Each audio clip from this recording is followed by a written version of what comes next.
हम्म,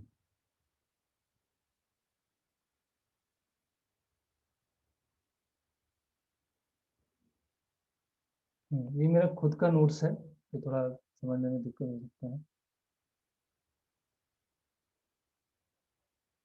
बहुत पहले बनाया था, कई साल पहले। तो सृष्टि के प्रारंभ में भगवान विष्णु द्वारा क्या क्या दिया गया? यज्ञ दिए गए, मनुष्यों को बनाया गया और देवताओं को बनाया गया, है ना। जो मनुष्य हैं, यज्ञ करते हैं तो देवी देवता प्रसन्न होते हैं, और देवी देवताओं के प्रसन्न होने से संपन्नता आती है। ये एक अपना साइकिल चलता रहता है। ठीक है। तो अंततः जब देवी देवताओं की पूजा करते हैं तो विष्णु प्रसन्न होते हैं और मुक्ति की तरफ जाते हैं। ये अगले श्लोक में आएगा, तो ये नोट कर लीजिए आप। फिर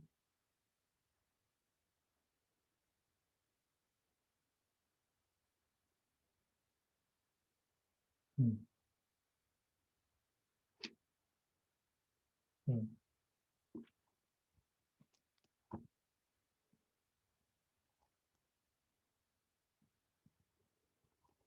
ठीक है।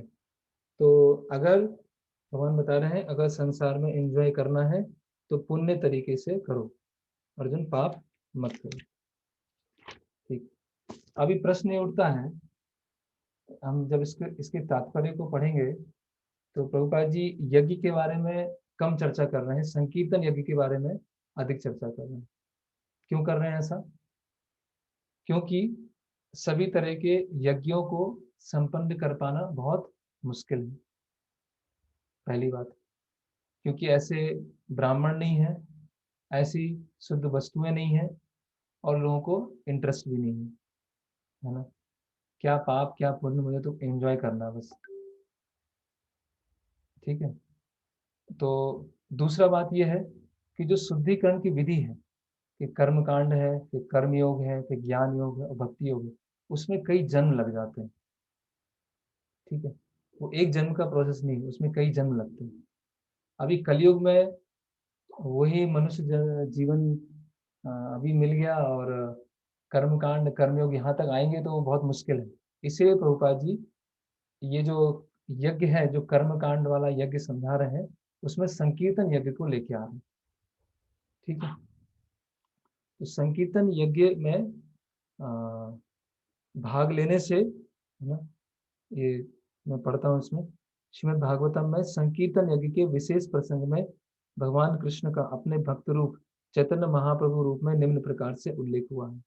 कृष्ण वर्णम तुषा कृष्ण संगोपांगस्त पार्षदम यज्ञ संकीर्तन प्राय जजंती ही सुमेध से, है ना। कि कलयुग में लोग संकीर्तन यज्ञ के माध्यम से भगवान कृष्ण की पूजा करेंगे, है ना। तो ऐसा नहीं है, कई लोग सोचते हैं कि प्रभुपाद जी जबरदस्ती संकीर्तन यज्ञ बीच में लेके आ गए, जबकि वो देवी देवताओं का यज्ञ बताया था, प्रभुपाद जी ये क्यों लेके आ गए? नहीं, उसका कारण है। क्यों? क्योंकि इस प्रोसेस में एक तो कई जन्म लगने वाले हैं, जो आपके लिए संभव नहीं है। ठीक है। ऐसे ब्राह्मण नहीं है, ऐसी वस्तुएं नहीं है, और व्यक्तियों का इंटरेस्ट भी नहीं है। कौन करे इसको, है ना। तो इसीलिए प्रभुपाद जी वो डायरेक्ट मेथड लेके आते हैं, है ना। तो उसमें हमें कंफ्यूज नहीं होना है।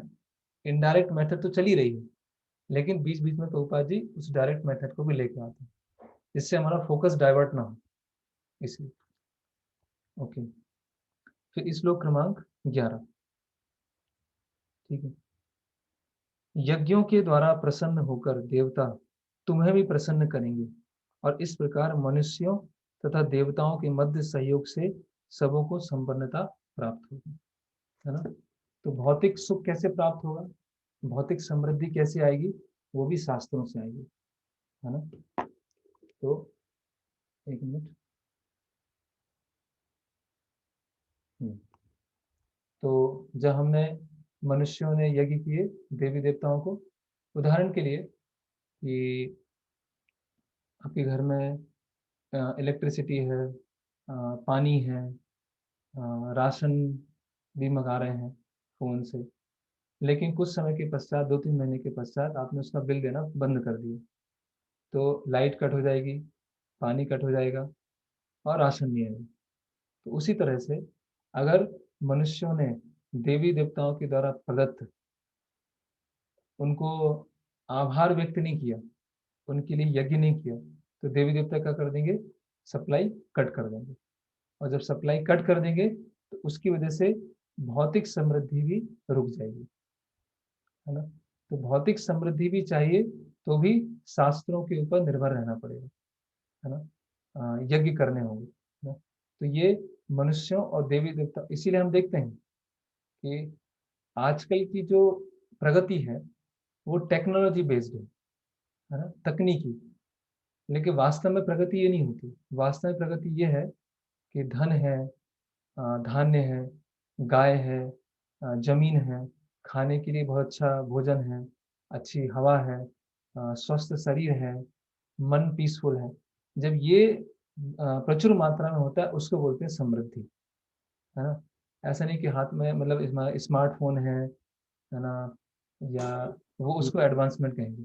वो उसकी एडवांसमेंट की डेफिनेशन नहीं है, वो समृद्धि की डेफिनेशन नहीं है ना। वो आसुरी एडवांसमेंट। जैसे रावण की भी लंका थी, तो रावण को यज्ञ नहीं करता था, है ना। रावण ने ऐसे नहीं कि बहुत सारे यज्ञ किए थे तो उसकी संपन्नता आ गई थी, लेकिन उसने सब चुराया था, है ना। अलग अलग जगह से कुबेर का पुष्पक विमान चुरा लिया, किसी का कुछ चुरा लिया, अलग अलग चीज चुरा के इकट्ठी कर दी थी। तो अंततः ऐसे लोगों का क्या होता है, एक लंका जो जली गई थी और रावण का भी नाश हो गया। तो ऐसी सभ्यता, ऐसी सिविलाइजेशन जिसमें केवल चोरी कर करके, प्रकृति का दोहन कर करके, धरती माता को पूरा शोषण कर करके अगर सभ्यता को खड़ा किया जाता है, तो वो सभ्यता एक दिन क्या हो जाती है, क्रैश हो जाती है, एक दिन वो सभ्यता गिर जाती है ना। और ऐसा होने वाला है ना, बहुत सारी सभ्यताएं बनी है और वो टूट गई हैं। उसका कारण क्या है, क्योंकि प्रकृति का बहुत ज्यादा दोहन किया गया।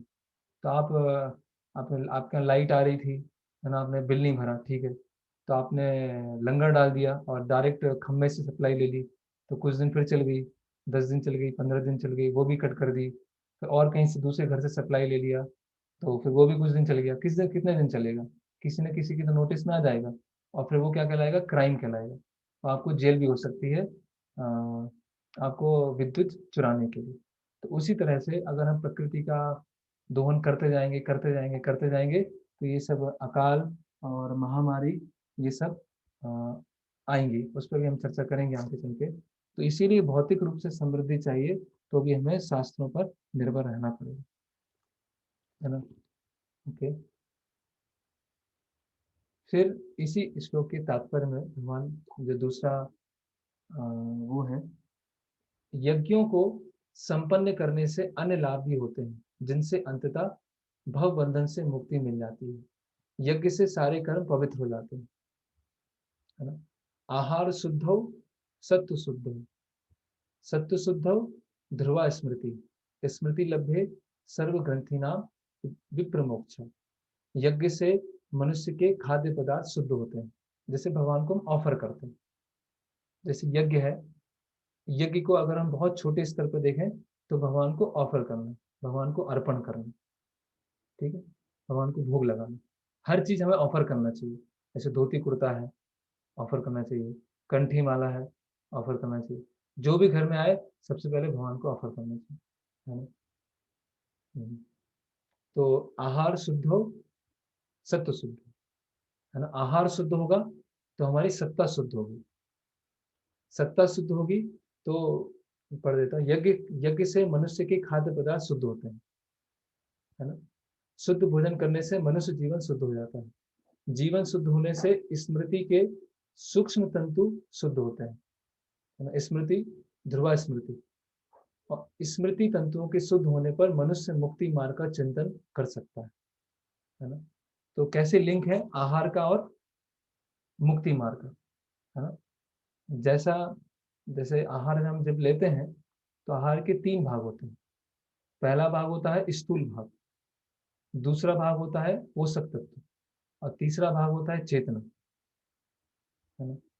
तो जो पहला स्थूल भाग है वो सामान्यतः जो जो मल मूत्र है उसके द्वारा निकल जाता है। जो पोषक तत्व होते हैं वो ब्लड में चले जाते हैं, और जो चेतना होती है वो चेतना हमको प्रभावित करती है ना। तो इसीलिए किसके हाथ का हम खा रहे हैं, किस चेतना में उसको बनाया जा रहा है ना? ऐसा नहीं है कि हमने वेजिटेरियन रेस्टोरेंट है, उससे हमने कुछ खरीदा और भगवान को ऑफ़र कर दिया। भगवान वॉशिंग मशीन नहीं है ना? कि वॉशिंग मशीन जैसे कपड़े धो देता है, तो भगवान ने भी हमारे खाने में से पाप निकाल दिए और उसको हम खा सकते हैं, है ना? भगवान कोई वॉशिंग मशीन नहीं है। तो प्रेम से बनाया गया, प्रेम से ऑफ़र किया गया, तब भगवान ग्रहण करते हैं, है ना? ऐसा नहीं कि कोई भी हमने कुछ भी लेके आए और भगवान को ऑफ़र कर दिया, है ना? तो और हम प्रसाद के बारे में काफ़ी चर्चा करेंगे आज। तो कहने का मतलब क्या, चेतना क्या है हमारी, है ना? तो जो ग्रॉस चीज़ है, वो तो निकल जाती है शरीर से बाहर। जो सूक्ष्म है, वो हमारे बॉडी में जाएँगी, पोषक तत्व के रूप में जाएँगी, विटामिन है, कार्बोहाइड्रेट्स हैं। और चेतना सबसे इम्पोर्टेंट चीज़, है ना? तो आहार शुद्ध हो, सत्व शुद्ध हो। सत्व शुद्ध मतलब एग्जिस्टेंस, हमारी एग्जिस्टेंस शुद्ध होगी। और एग्जिस्टेंस शुद्ध होगी, तो हमारे जो ब्रेन के फाइनल टिश्यू टिश्यू हैं, वो शुद्ध होंगे। और जब ब्रेन के सूक्ष्म तंतु शुद्ध होंगे, तो हम विचार कर पाएँगे, है ना? इसीलिए ज़्यादातर जो भोजन है, हमें ट्रेडिशनल तरफ जाना चाहिए, जो ट्रेडिशनल चीज़ें हैं वो लेना चाहिए, है ना? क्योंकि ट्रेडिशनल चीज़ों में अपने आप ही वो क्या होगा कि शास्त्रों में बताया गया है और भगवान को क्या पसंद है। जैसे एक भोग आरती है, जो भक्ति विनोद ठाकुर ने लिखी है, तो उस आरती में बता रहे हैं कि भगवान को क्या-क्या ऑफ़र किया जाए, है ना? तो ऐसा कभी-कभी होता है कि जैसे पास्ता है, पिज़्ज़ा है, बर्गर है ना? ये सब बनाया जाता है और भगवान को ऑफ़र किया जाता है। भगवान हर चीज़ ले सकते हैं, लेकिन भगवान उसको एक्सेप्ट भी करते हैं। लेकिन ये समझना पड़ेगा कि भगवान को क्या अच्छा लगता है ना? एक तो है हमें जो अच्छा लगता है वो भगवान को ऑफ़र करें और दूसरा है जो भगवान को अच्छा लगता है वो ऑफ़र करें। अभी जो हमें अच्छा लगता है वो भगवान को ऑफ़र किया, तो वो भी भगवान कृपावश ग्रहण कर लेंगे, है ना? वो भी एक स्टेप है भक्ति का, है ना? लेकिन उससे और ऊँचा स्टेप क्या है कि जो भगवान को अच्छा लगता है वो ऑफ़र किया, है ना? तो जैसे चैतन्य चरितामृत है ना? तो चैतन्य चरितामृत में एक जगह बताया गया है कि चैतन्य महाप्रभु अद्वैत आचार्य के यहाँ भोजन ग्रहण करने जाते हैं। तो अद्वैत आचार्य की जो पत्नी है सीता ठाकुरानी, वो चैतन्य महाप्रभु के लिए बहुत सारे आइटम बनाती है। तो उसमें बहुत सारे लिस्ट दी है, मतलब कम से कम 25 से 30 आइटम दिए हैं उसमें। और 2-3 आइटम तो बताया गया है कैसे बनाए जाते हैं, है ना? तो प्रभुपाद जी वहाँ पर लिखते हैं तात्पर्य में कि हमारे जो जितने भी इस्कॉन में एक्सपर्ट कुक हैं, उनको कृष्णदास कविराज गोस्वामी की जो ये रेसिपी है और जितने आइटम हैं, वो सब सीख लेना चाहिए। और उसके बाद हाँ, वो ऑफ़र करना चाहिए। तो वो क्यों कृष्णदास कविराज गोस्वामी ने क्यों बताया वहाँ पर? ऐसे चैतन्य महाप्रभु जो सारू भट्टाचार्य के यहाँ जाते हैं, तो सारू भट्टाचार्य और उनकी जो पत्नी है, वो बहुत सारे आइटम बनाते हैं चैतन्य महाप्रभु के लिए, है ना? तो वो सब क्योंकि भगवान को पसंद है, इसलिए। तो अधिक से अधिक नहीं, हमारा डायरेक्शन ऐसे ही होना चाहिए कि हमें ट्रेडिशनल चीज़ें ही लेना है, क्योंकि वो भगवान को प्रिय है ना? और शुरुआती स्टेज में जैसे कभी खासकर स्टूडेंट प्रीचिंग में कभी-कभी ऐसा होता है, क्योंकि ऐज ऐसा है कि उनको ज़्यादा चटपटा और ये सब खाने की आदत होती है। तो कभी-कभी ऐसी चीज़ें, लेकिन ट्रेडिशनल चीज़ें भी बहुत अच्छी तरीके से मतलब शुद्धता से बनाई जा सकती हैं, जो सबको बहुत पसंद आएँगी। लेकिन कभी-कभी ऐसी कुछ चीज़ें बनाई जाती हैं जैसे जैसे बेकरी की चीज़ें हैं, है ना? अ, लेकिन बेकरी का भी चीज़ है, अगर सही प्रोसेस से बनाया जा रहा है, तो उसको भी ग्रहण किया जा सकता है। खासकर जो ये इटालियन चीज़ें हैं, इटालियन है, मंचूरियन है, चाइनीज़ है, ये सब चीज़ें क्या है, ये भगवान ग्रहण नहीं कर ग्रहण करेंगे, लेकिन वही फिर उतने ही स्तर का हमारा शुद्धिकरण होगा, है ना? तो मोमोज़ और ये चाउमीन, हाँ, बर्गर और पिज़्ज़ा ये सब जीभ के लिए अच्छे हैं, लेकिन हमारी चेतना के लिए अच्छे नहीं, है ना? तो अभी इसीलिए हमको नहीं लेना चाहिए। ओके, आगे बढ़ते हैं। तो ये समृद्धि का भगवान ने बता दिया, कैसे समृद्धि प्राप्त होती है। देवी-देवता और मनुष्यों के बीच में आपसी जो आदान-प्रदान होता है, उससे समृद्धि होती है। यज्ञ और यज्ञ में अर्पित जो भोजन है, उसको ग्रहण करने से सत्ता शुद्ध होती है। फिर श्लोक क्रमांक 12 जीवन की विभिन्न आवश्यकताओं की पूर्ति करने वाले विभिन्न देवता यज्ञ संपन्न होने पर प्रसन्न होकर तुम्हारी सारी आवश्यकताओं की पूर्ति करेंगे, किंतु जो इन उपहारों को देवताओं को अर्पित किए बिना भोगता है वह निश्चित रूप से चोर है ना? अब भगवान क्या बता रहे हैं, एक मिनट, ये जो नोट्स हैं, तो ये अगर मनुष्य को जो संपन्नता प्राप्त हुई वो कृष्ण को अर्पण किया तो पापों से मुक्त हो जाएगा, और उस संपन्नता का उपयोग उसने इंद्रिय सुख में किया तो वो क्या हो जाएगा, चोर बन जाएगा, है ना? अगला इस श्लोक में भगवान चोर बता रहे हैं और अगले श्लोक में पाप बता रहे हैं, है ना? तो भगवान ने संपन्नता प्राप्त दिया और हमने उसको इंद्रिय तृप्ति के लिए उपयोग किया, है ना? इसीलिए हम देखते हैं जैसे खेत खेत है ना? तो खेती होती है तो फसल की कटाई हुई तो फेस्टिवल मनाया जाता है ना? क्यों मनाया जाता है कि जो भी धान आई है, जो भी धान्य आया है वो पहले भगवान को ऑफर करना है, या जो कुल देवता है उनको ऑफर करना है, उसके बाद फिर हमें ग्रहण करना है ना? कोई भी चीज़ है, जैसे नया गर्मी का सीज़न आ रहा है, सर्दी का सीज़न है, बारिश का सीज़न है, तो जो भी हम घर में लाने वाले हैं, तो सबसे पहले वो भगवान को ऑफ़र होना चाहिए, सबसे पहले हमें मंदिर में ऑफ़र करना चाहिए, है ना? क्यों? क्योंकि इससे हमारी एक भावना डेवलप होगी कि जो मैं अपने लिए लेने वाला हूँ, सबसे पहले वो भगवान के लिए जाना चाहिए, पहले वो मंदिर के लिए जाना चाहिए, फिर मेरे घर में, फिर मुझे भगवान को ऑफ़र करके ग्रहण करना चाहिए। कोई भी चीज़ देख लीजिए, है ना? ख़ासकर एक कृषि में हम देख सकते हैं, कब जभी भी कुछ भी नई फसल लगती है, कुछ भी कटाई होती है, तो एक बहुत बड़ा भाग कहा जाता है, पहले जो कुल देवता की पूजा होती है, जैसे ओणम है या वैशाखी है, पंजाब में वैशाखी है या साउथ में ओणम है, तो ये सब क्यों मनाए जाते हैं? क्योंकि ये सब एक कृतज्ञता व्यक्त करने के लिए, है ना? कि भगवान ने हमको ये प्रदान किया है, अभी हम भगवान को देना है ना? तो ये बहुत महत्वपूर्ण चीज़ है ना? कि कुछ भी हम नया नया मतलब मौसम के अनुसार जो भी हम करने वाले हैं, घर में सबसे पहले भगवान के लिए की जाए, मंदिर में किया जाए। उसके बाद फिर हम उसको ग्रहण करें, है ना? किंतु जो इन उपहारों को देवताओं को अभी देखिए, यहाँ प्रभुपाद जी देवताओं के बस के परिप्रेक्ष्य में चल रहा है, लेकिन प्रभुपाद जी तात्पर्य में शुद्ध भक्ति के बारे में बता रहे हैं। क्योंकि जैसे मैंने बताया कि जैसे ही देव यज्ञ लेके आएँगे तो उसमें कई जन्म लगेंगे शुद्धिकरण में। इसीलिए प्रभुपाद जी डायरेक्ट उसको कृष्ण भावनामृत से जोड़ रहे हैं। हुँ, ओके। तो जो वो निश्चित रूप से क्या है? चोर है ना? हुँ। फिर प्रभुपाद जी यहाँ समझा रहे हैं कि जीवन की दूसरा इसका जो तात्पर्य है वो पढ़ता हूँ। किंतु मनुष्य को यह जानना चाहिए कि जीवन की सारी आवश्यकताएं भगवान के देवता प्रतिनिधियों द्वारा ही पूरी की जाती है, कोई कुछ बना नहीं सकता। उदाहरणार्थ मानव समाज के भोज्य पदार्थों को लें। इन भोज्य पदार्थों में शाकाहारियों के लिए अन्न, फल, शाक, दूध, चीनी आदि है, तथा मांसाहारियों के लिए मांस आदि, जिनमें से कोई भी पदार्थ मनुष्य नहीं बना सकता, है ना? तो चाहे वो शाकाहारी हो या मांसाहारी, दोनों क्या है, भगवान के ऊपर निर्भर है। कोई बोले मैं तो बस चिकन खाता हूँ, है ना? या केवल बिरयानी खाता हूँ, अंडा बिरयानी। ट्रेन में जाते हैं ना, तो आवाज़ लगती रहती है अंडा बिरयानी, अंडा बिरयानी। तो केवल उसमें उसमें चावल भी है, सब्ज़ी भी है ना?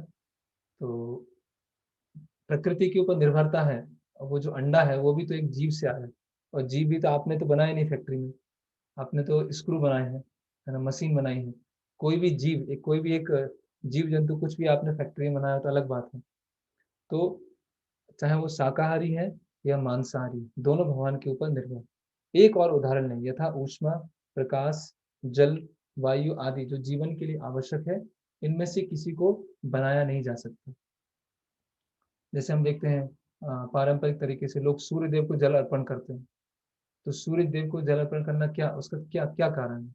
उसका कारण ये है कि सूर्य देव हमें ऊष्मा प्रदान कर रहे हैं, तो एक कृतज्ञता की भावना, है ना? तो ऐसे छोटे-छोटे बहुत सारे छोटे-छोटे नियम हैं, लेकिन वो नियम रह गए हैं, उसके पीछे समझ चली गई। इसीलिए वो religion without philosophy is called sentimentalism, केवल भावुकता रह गई, है ना? अभी सूर्य देव को जो जल दिया जाता है, सूर्योदय के समय दिया जाता है, अब लोग देते हैं 10 बजे या 12 बजे। है ना। तो वो जल देना थोड़ी है कि किसी भी समय कुछ भी कर लिया। फिर प्रभुपाद बताया है, यहाँ तक कि जो कारखाने हैं, है ना, कारखाने में भी जो रॉ मटेरियल यूज किया जाता है वो भी कहाँ से आता है, प्रकृति से आता है। यहाँ तक कि हमें उत्पादन उद्यमों के लिए अनेक कच्चे मालों की आवश्यकता होती है, यथा धातु, गंधक, पारद, मैग्नीज तथा अन्य अनेक आवश्यक वस्तुएं, जिनकी पूर्ति भगवान के प्रतिनिधि इस उद्देश्य से करते हैं कि हम इनका समुचित उपयोग करके आत्म साक्षात्कार के लिए अपने आप को स्वस्थ एवं पुष्ट बनाएं, जिससे जीवन का चरम लक्ष्य अर्थात भौतिक जीवन संघर्ष से मुक्ति प्राप्त हो सके। तो कितना अच्छा लाइन प्रभुपाद लिख रहे हैं कि भगवान ने ये सब वस्तुएं किस लिए प्रदान की है, जिससे हम अपने जीवन, अपने शरीर को हष्ट पुष्ट बनाए और इस संसार से निकलने के लिए प्रयास करें आत्म साक्षात्कार के लिए प्रयास करें। तो अंततः जो यज्ञ है उनका उद्देश्य क्या है, सेल्फ रियलाइजेशन तक पहुंचना, आत्म साक्षात्कार तक पहुंचना, है ना।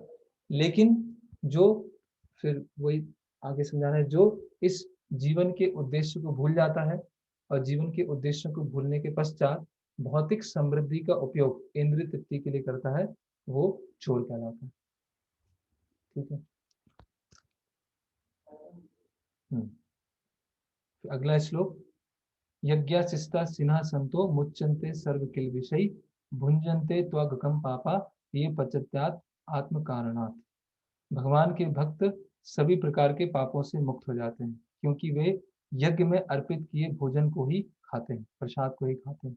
अन्य लोग जो अपने इंद्रिय सुख के लिए भोजन बनाते हैं, वे निश्चित रूप से पाप खाते हैं। ठीक है। तो यज्ञ में अर्पित किए हुए जो भोजन को ग्रहण करते हैं। अभी भोजन का अर्थ केवल वो भोजन नहीं है जो हम प्रसाद ग्रहण करते हैं। भोजन का मतलब जो भी हम इंद्रिय विषय ले रहे हैं अपने लिए, वो सब भोजन में आता है। आंख का भी भोजन होता है, कान का भी भोजन होता है, जीभ का भी भोजन होता है, नाक का भी भोजन होता है, हर हर इंद्रिय का भोजन है। लेकिन इन जनरल जब भोजन बात करते हैं तो हम जो प्रसाद है उसकी बात करते हैं। तो कहने का मतलब क्या है, जो भी हम इंद्रियों के माध्यम से अपने शरीर के लिए ले रहे हैं, हर चीज भगवान को अर्पित होना चाहिए। है? हर चीज भगवान को अर्पित करते हैं, है ना। तो भोजन अर्पित करना, प्रभुपाद जी के एक शिष्य हैं जिनका नाम है कूर्म प्रभु, ना, जो बहुत ही एक्सपर्ट कुक हैं। उन्होंने एक बुक भी लिखी है ना। तो कूर्म प्रभु बताते हैं कि प्रसादम की महत्वपूर्णता को कभी भी हमें अंडर एस्टिमेट नहीं करना चाहिए, है ना। अंडर एस्टिमेट क्या बोलेंगे, कम नहीं आंकना चाहिए, है ना। प्रसाद की जो महत्वपूर्णता है उसको हमें कभी भी कम नहीं आंकना चाहिए, क्योंकि प्रसाद ले ही के ही हम भक्त बने हैं। फिलॉसफी सुन के तो बहुत ही कम लोग भक्त बनते हैं, है ना। अधिकतर लोग तो प्रसाद लेके ही भक्त बनते हैं, है ना। तो हम देखते हैं इस्कॉन के प्रारंभ में भी प्रभुपाद जी ने क्या किया था, एक बरनी थी और उसमें बहुत सारे रसगुल्ले रखे थे और उसका नाम क्या दिया था, इस्कॉन बुलेट्स, है ना। और वो इस्कॉन बुलेट्स कैसी थी, कोई भी आए, कोई भी विजिटर आए, बरनी को खोले, जितना लेना चाहे उतना ले और जाए। वो इस्कॉन बुलेट्स अंदर गई और इतने सारे भक्त बने, है ना। प्रभुपाद जी अगर अपने भारत में भी आए और कुछ भारतीय साधु दूसरे बैठे हुए थे, तो प्रभुपाद जी बोलते कि ये सारे मेरे शिष्य प्रसाद के द्वारा बने, है ना। तो इसीलिए हमारा क्या है, किचन रिलीजन, इस्कॉन क्या है, किचन रिलीजन, किचन की बहुत महत्वपूर्णता है ना। तो इसीलिए हमें और इसमें आगे कूर्म प्रभु बताते हैं। हाँ, ठीक। तो इसीलिए कूर्म प्रभु बता रहे हैं कि प्रसाद, प्रसाद में जो हम अलग अलग वस्तुओं उपयोग कर रहे हैं उसकी शुद्धता, जो बनाने वाले हैं उनकी शुद्धता, फिर जो ऑफर करने वाले हैं उनकी शुद्धता, है ना। हर जगह जो चेतना है वो कॉन्शियसनेस बहुत बहुत अधिक महत्वपूर्ण है ना। एक बार एक रस राज प्रभु हैं, साइंटिस्ट हैं, है ना। मतलब इसको बोलते हैं बहुत ज्यादा, बहुत बहुत बहुत बहुत इंटेलिजेंट, है ना। तो एक बार वो ऐसे एरोप्लेन में जा रहे थे, तो आप कुछ पढ़ रहे थे, प्रभुपाद जी की बुक पढ़ रहे थे। तो वहाँ से जो एयर होस्टेड है वहाँ जाती हैं और कुछ पूछती हैं, कुछ खाने के लिए चाहिए क्या आपको? तो मतलब मना कर देते कि नहीं, मुझे तो कुछ नहीं चाहिए। तो उनके बगल में जो बैठे हुए थे, तो बोलते अच्छा, हाँ, आप लोग क्या है, भगवान को ऑफर किया हुई ग्रहण करते हैं, उसके अलावा ग्रहण नहीं करते, है ना। तो वो रसराज को बोलते नहीं नहीं, ऐसा नहीं है। जब भगवान को प्रेम से बनाया है और जब भगवान को प्रेम से अर्पण किया है तो ही हम ग्रहण करते हैं। केवल ऑफर किया है तब ग्रहण नहीं करेंगे, वो प्रेम से बनना भी चाहिए, मतलब भक्तों के द्वारा बनना चाहिए। अगर भक्तों के द्वारा नहीं बना है, अभक्तों के द्वारा बना है, और फिर उसको हम ऑफर करते हैं, तो ऐसा नहीं कि वो प्रसाद बन गई, है ना। तो इसीलिए जैसे पहले बता कि जो वेजिटेरियन रेस्टोरेंट हैं, वहाँ से लेकर, तो वो सही नहीं है ना, प्रभुपाद जी ने। इसीलिए प्रभुपाद जी बोले कि अगर आप जीवन भर इतनी भी प्रतिज्ञा ले लिया, आपने एक प्रतिज्ञा ले लिया कि प्रसाद के अलावा तो मैं कुछ नहीं लूंगा, कहने का मतलब जो भक्तों के द्वारा बना हुआ है, वो उसके अलावा मैं कुछ नहीं लूंगा, तो इसी प्रतिज्ञा से ही आपका बहुत बहुत ज्यादा शुद्धिकरण हो जाएगा, इसी प्रतिज्ञा मात्र से, है ना। हम देखते हैं कि इवन हम तो जैसे बहुत सारे ब्राह्मण परिवार हैं, साउथ इंडिया में बहुत ब्राह्मण परिवार हैं, तो वो इवन किसी के घर का पानी भी नहीं लेते, सबके घर का पानी भी नहीं लेते, है ना। क्योंकि अ, अभी ऐसा नहीं कि छुआछूत है, कई लोग सोचते हैं कि छुआछूत है कि घर का पानी नहीं ले रहे, ऐसे क्या बात, इतने कट्टर हो गए, नहीं, उसके पीछे कारण है ना। क्योंकि हर जो भी वस्तु हम सामने से ग्रहण कर रहे हैं, उसकी चेतना जाती है ना। तो इसीलिए खुद कुकिंग करते हैं, कई बार ऐसे होते हैं, खुद कुकिंग करते हैं, है ना। या जो भक्त हैं उनके द्वारा कुक किया हुआ वही ग्रहण करते हैं, है ना। अभक्तों के द्वारा ग्रहण किया हुआ नहीं लेते हैं, है ना।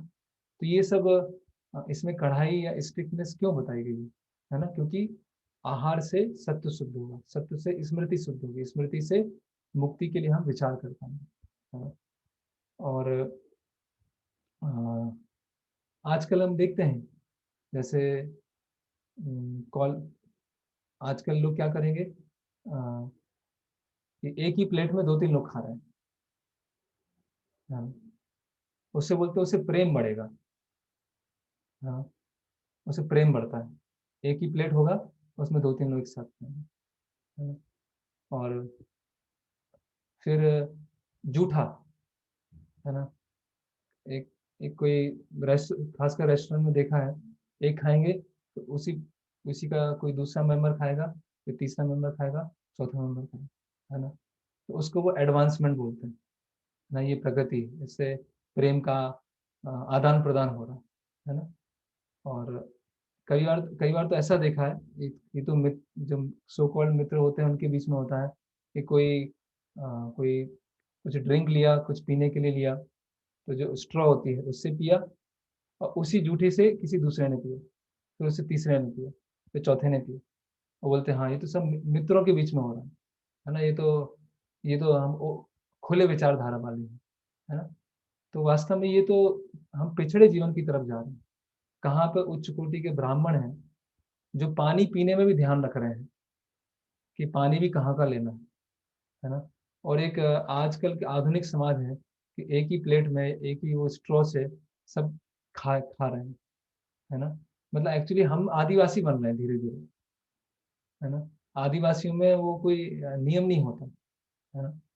तो इस तरह से तो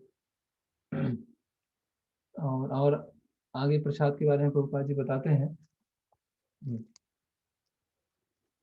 कि विषय अन्न खाइला मनिल मलिन होए मन, मलिन होए मन, ना होए कृष्ण स्मरण। कि विषयी लोगों के हाथ का बना हुआ अगर हम ग्रहण करेंगे तो हमारा मन क्या हो जाएगा, मलिन हो जाएगा।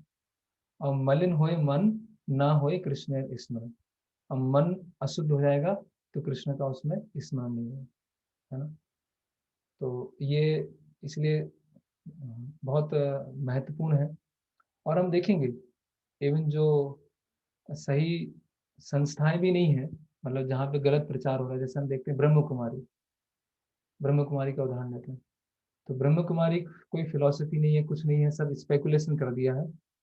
वो लोग भी इतने स्ट्रिक्ट होते हैं कि वो किसी के हाथ का लेते नहीं है, या उनके जो मेंबर होंगे उन्हीं का खाएंगे या खुद बनाएंगे, है ना। जबकि पूरा सब कुछ सिद्धांत भ्रष्ट है ना, फिर भी वो इतने स्ट्रिक्ट। लेकिन हम सोचते हैं कि अगर हम खासकर क्योंकि गृहस्थ भक्तों के बीच में एक समस्या इसीलिए होती है क्योंकि बहुत सारे रिलेटिव्स होते हैं, या विवाह में जाना पड़ता है, शादी में जाना पड़ता है, या किसी घर जाना पड़ता है। तो उस समय अगर हम नहीं लेंगे तो उनको लगते हैं ये तो बहुत बड़े भक्त बन गए, अभी हमारे हाथ का नहीं ले रहे हैं, पहले तो सब अच्छी तरह ले लेते थे, अब नहीं ले रहे हैं, अभी क्या हो गया, हम क्या अछूते हो गए। तो अब ये ये प्रैक्टिकल डिफिकल्टी आती है, खासकर गृहस्थ भक्तों के लिए। तो उस केस में हम क्या करें, है?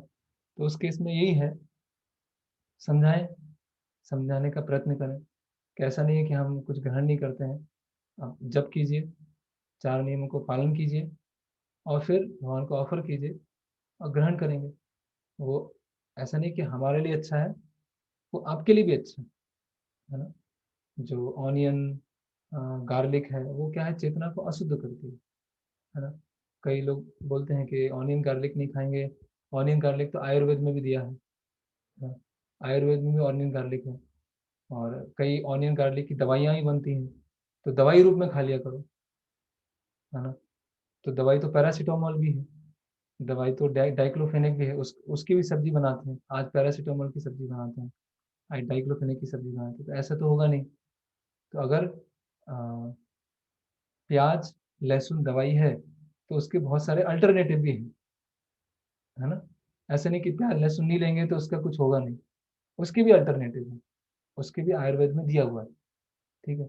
दूसरा क्या है कि केवल पोषक तत्व तो है या आहार नहीं है, उसके साथ चेतना भी है। तो ये तामसिक चीजें हैं, है ना, कि प्याज और लहसुन तामसिक चीजें हैं, तो बुद्धि को डल कर देती है। और दूसरा ये भी स्टडी है कि जो प्याज और लहसुन है उससे फ्री रेडिकल्स निकलते हैं, तो बुढ़ापा जल्दी आता है ना। जो हमारी एजिंग प्रोसेस है वो बढ़ जाती है, तो व्यक्ति की जो आयु है वो भी जल्दी जल्दी आगे जाती है ना। तो चेतना भी डाउन होती है, एजिंग प्रोसेस भी बढ़ जाती है, और आध्यात्मिक विषयों को हम समझ नहीं सकते हैं।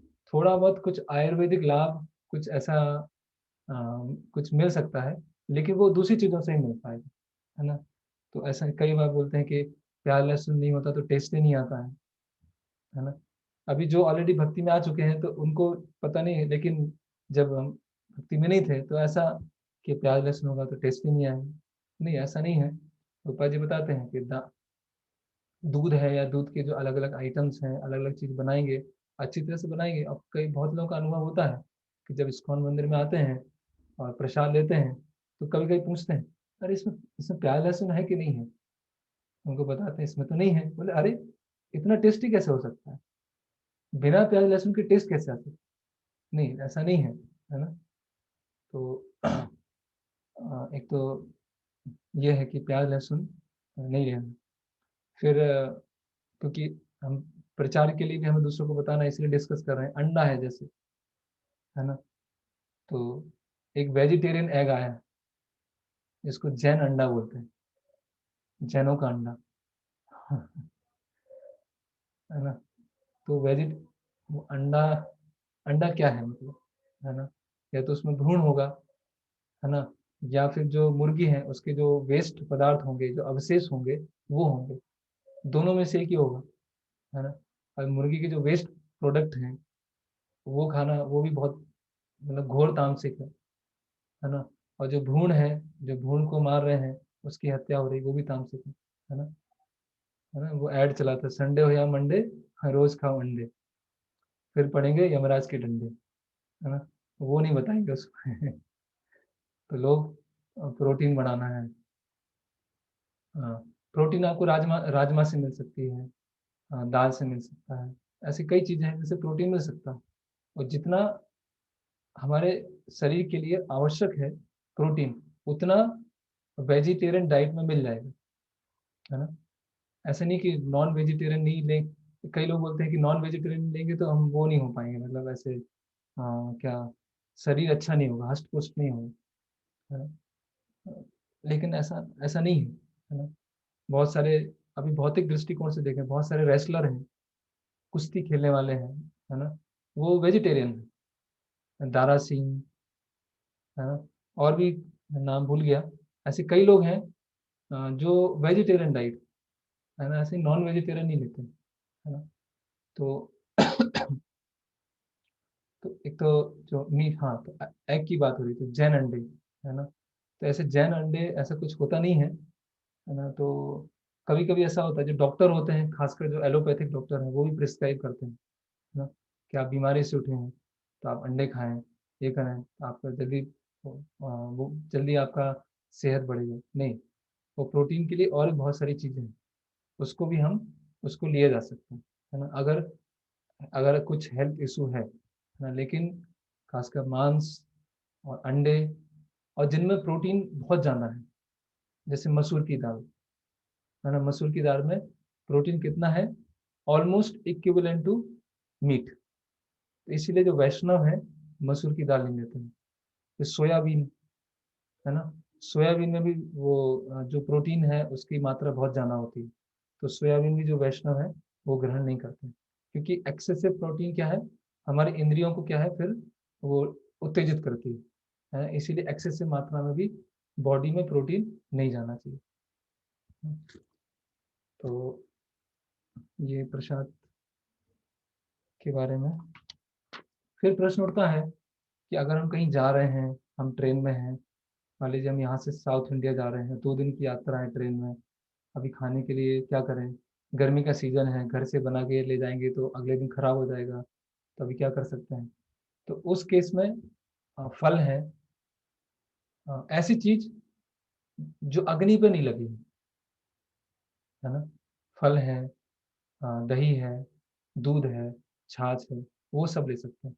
जो अग्नि में जिसका स्पर्श हो गया है, फिर वो नहीं ले जा सकते, है ना।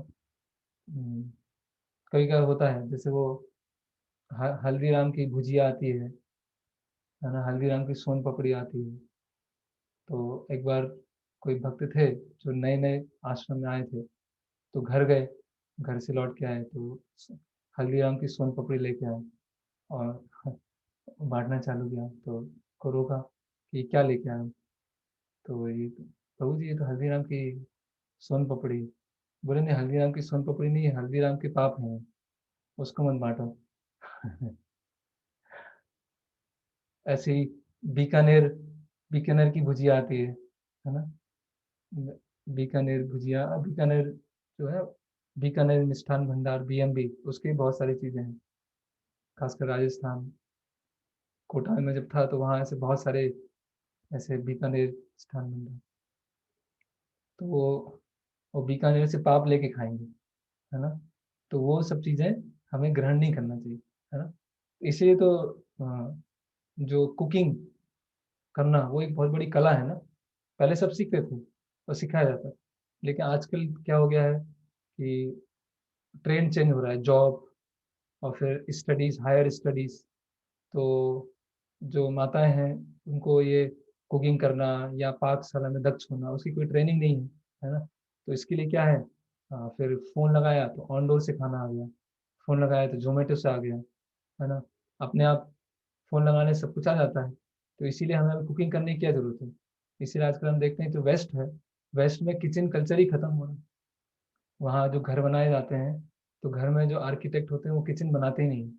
क्यों? क्योंकि टाइम ही नहीं है। सब जॉब पे जा रहे हैं, और फिर जॉब पे जा रहे हैं, और दूसरा है कि बाहर से तो मिल ही आता है, एक बार फ़ोन लगाया, आ गया, बात खत्म। तो धीरे धीरे क्या है, उससे लोगों की जो चेतना है वो डल होती जा रही है। लेकिन वही है, अगर उसको अच्छी तरह से सीख कर भगवान की प्रसन्नता के लिए बनाया जाए और भगवान के लिए ऑफर किया जाए, तो उसका एक क्या है, अलग ही इफेक्ट आता है। इसलिए प्रभुपाद जी एक जगह बोला है कि हमारी जो फार्म कम्युनिटीज हैं, अगर वहाँ पर गायों को बहुत प्रसन्नता से रखा जाए, है ना, एकदम खुश रखा जाए, है ना, और वहाँ पर जो अनाज उगाया जाए, तो गायों के दूध से जो घी बनेगा और अनाज से जो गेहूं है वो आएगा, उसके अगर समोसे बनाए जाएंगे और उन समोसों को बाहर के लोगों को खिलाया जाएगा, तो वो तुरंत भक्त बन जाएंगे, तुरंत, है ना। क्योंकि गाय का पालन से लेकर घी बनने तक, कृषि करने से लेकर आ, उसका रॉ मटेरियल तैयार करने करने तक जो भक्तों ने समोसे बनाए हैं, उसे लोग, क्योंकि आ, केवल जो हम वस्तुएं इकट्ठी कर रहे हैं, जो वस्तुएं किचन में हम ला रहे हैं, वो भी शुद्ध होना चाहिए, है ना। तो वही है, धीरे धीरे कलयुग के प्रभाव से धीरे धीरे अशुद्धि हो रही है, इसलिए प्रभुपाद जी वर्णाश्रम, फार्म कम्युनिटीज ये चाहते हैं, क्योंकि जितनी ज़्यादा शुद्धता बढ़ेगी, जितनी ज़्यादा शुद्धता, लेकिन उतना जल्दी हमारा प्यूरिफिकेशन है ना। तो इसीलिए एक बार गोकुल चंद को बता रहे थे कि सेलम मंदिर में कोई मैसूर पाक लेके आया, है ना। एक तो मैसूर पाक घर पे ही बनता है, और मैसूर में बहुत सारी मिठाई बनती, तो मैसूर लेके आए और बहुत ऐसी प्रसन्न थे कि मैसूर पाक, मैसूर पाक, तो मैसूर पाक खिलाएंगे। तो गोकुल चंद बताया, नहीं ये तो बहुत मैसूर से बहुत बड़ा पाप लेके आया, है ना, उसको आप आश्रम में लेके मत आइए, है ना। इवन जैसे हम देखते हैं, शिला प्रभुपाद जी ने कई जगह, कुछ जगह अलाउ किया है मिल्क आइटम के लिए, है ना। जैसे मिठाई है, तो मिल्क प्रोडक्ट्स ऐसे हैं जो कभी कभी हम बाहर से खरीद सकते हैं, लेकिन उसमें गारंटी ये होना चाहिए कि मिल्क सही होना चाहिए। क्योंकि जो अन्न है, अन्न में अगर क्या बोलते हैं, अन्न में अगर अग्नि लग गई तो वो अशुद्ध हो गया, है ना। लेकिन मिल्क में अगर अग्नि लगी है तो उसका इतना अशुद्धि नहीं होती। तो मिल्क की जो मिठाइयाँ हैं, वो हम ला के ऑफर कर सकते हैं, लेकिन उसकी गारंटी होना चाहिए कि मिल्क सही होना चाहिए, है ना। तो कई जगह प्रभुपाद जी ने अलाउ किया, जैसे जब दिल्ली मंदिर बहुत शुरुआत में प्रारंभ हुआ, वहाँ भक्त बहुत कम थे, तो बहुत सारे विजिटर्स आते थे। तो वहाँ के जो टेम्पल प्रेसिडेंट थे, नाम भूल गया, तो प्रभुपाद जी के पास में गए, तो प्रभुपाद जी को ला के, प्रभुपाद जी यहाँ तो भक्त भी हम बहुत कम हैं और विजिटर्स बहुत आते हैं, तो अभी हम क्या करें। तो प्रभुपाद जी ने बोला कि यहाँ पास में बंगाली मार्केट है, वहाँ पे एक स्वीट की दुकान है, वहाँ पर दूध का बहुत अच्छे स्वीट मिलते हैं, उनको आप लाके भगवान को ऑफर करके डिस्ट्रीब्यूट कर सकते हैं, है ना। तो मिल्क प्रोडक्ट के लिए प्रभुपाद जी ने ऐसा बोला, लेकिन मैं बताया जैसे मिल्क प्रोडक्ट भी, मिल्क जो है वो प्योर होना चाहिए, तो मिल्क ही भी प्योर नहीं मिल रहा है, क्या किया जाए, है ना। आपको स्मार्टफोन लेटेस्ट टेक्नोलॉजी का मिल जाएगा, लेकिन मिल्क है प्योर नहीं मिल पाएगा। ये हमारा प्रगति है ना। सारे फीचर, पूरा लेटेस्ट टेक्नोलॉजी, 5G सब कुछ मिलेगा स्मार्टफोन में, लेकिन शुद्ध दूध नहीं मिल पाएगा। तो ये किस दिशा में हम जा रहे हैं। एक बार मैं गोवर्धन पूजा के दिन वृंदावन में था, तो जैसे वृंदावन मंदिर में अनाउंसमेंट करते हैं, है ना, रोज, हाँ, मंगला आरती के बाद में, तो वहाँ पे अनाउंसमेंट किया गया कि अ, वृंदावन या पूरे ब्रज में गोवर्धन पूजा के दिन आज कोई भी दूध ना खरीदे, क्योंकि दूध में बहुत सारी जहरीली चीजें, रसायन, कीटनाशकों को मिलाया जा रहा है ना। इसीलिए मंदिर में जो भी भोग और बनेगा और अर्पण किया जाएगा, उसी को भक्त ग्रहण करें, बाहर से कुछ ना खरीदें, इवन दूध भी ना खरीदें। सोचिए, ऐसी स्थिति आ गई कि जहां पर वृंदावन जैसी जगह में, जहां पर पर्याप्त मात्रा में गाय और दूध होती हैं, वहां पर गोवर्धन पूजा के दिन, मतलब ऐसी ऐसी स्थिति है कि हम बाहर से दूध भी नहीं खरीद सकते, है ना। तो कहने का मतलब क्या है, कैसी, कौन सी समृद्धि है, कौन सी भौतिक समृद्धि, हम बोलते हैं बहुत एडवांस हो रहे हैं, बहुत प्रगति कर रहे हैं, तो ये बुलेट ट्रेन बनना या 5G आना या एरोप्लेन्स, ये प्रगति नहीं है ना। वास्तव में प्रगति क्या है कि हमारे शरीर की जो आधारभूत आवश्यकताएं हैं, वो सबसे शुद्ध रूप में हमको प्राप्त मिल रही है, सबसे आसानी से, वो वास्तविक प्रगति है। तो फिर श्लोक क्रमांक 13 हो गया ये। तो ये 10, 11, 12, 13, ये एक सेक्शन में सब सेक्शन है। तो इसको फिर से एक बार, ये मैंने जो शेयर किया था, श्लोक, ये पूरे 4 श्लोक इसमें शामिल हैं। इसको हम समराइज कर लेते हैं। कि सृष्टि के प्रारंभ में भगवान विष्णु ने यज्ञ दिए, मनुष्यों को बनाया और देवताओं को बनाया। फिर मनुष्य देवताओं को यज्ञ के द्वारा प्रसन्न करते हैं और देवता प्रसन्न होकर संपन्नता देते हैं। उन संपन्नता को मनुष्य कृष्ण को अर्पण करते हैं और कृष्ण को अर्पण करने से पापों से मुक्त हो जाते हैं। अगर मनुष्य उस संपन्नता को कृष्ण को अर्पण नहीं करेंगे, इंद्रिय सुख के लिए कार्य करेंगे, तो वो पापी और चोर कहलाएंगे। प्रभुपाद जी लिख रहे हैं कि पापी और चोरों का जो समाज है वो कैसे सुखी हो सकता है। जो पापी है, जो चोर है, उसका समाज कैसे कैसे सुखी हो सकता है ना। तो प्रभुपाद जी ये पापों से मुक्त होने में एक उपमा दे रहे हैं वैक्सीन का। प्रभुपाद बता रहे हैं जैसे कोई एपिडेमिक आता है, तो एपिडेमिक आने से पहले क्या वैक्सीन लोग लगवाते हैं जिससे वो एपिडेमिक से बच सके। उसी तरह से जो भौतिकतावाद का प्रभाव है उससे मुक्त होने के लिए हमें हर चीज भगवान को अर्पण करना चाहिए और विशेषकर प्रेम से बनाया हुआ और प्रेम से अर्पण किया हुआ ही प्रसाद हमें ग्रहण करना चाहिए। तो वो एंटीसेप्टिक वैक्सीन की तरह कार्य करता है। उसके लिए किसी श्लोक के तात्पर्य में आगे 14 नंबर में बता रहे हैं। प्रश्न बाद में पूछ लेगा, नोट कर लीजिए आप साइड में। अभी श्लोक क्रमांक 14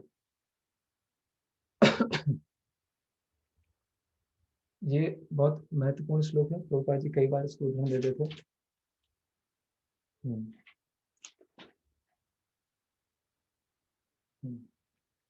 अन्नात् भवन्ति भूतानि पर्जन्य अन्न संभवा यज्ञात् भवति पर्जन्यो यज्ञ कर्म समुद्भवा। सारे प्राणी अन्न पर आश्रित हैं जो वर्षा से उत्पन्न होता है। वर्षा यज्ञ संपन्न करने से होती है और यज्ञ नियत कर्मों से उत्पन्न होता है। ठीक है, इसकी एक टेबल बना लीजिए।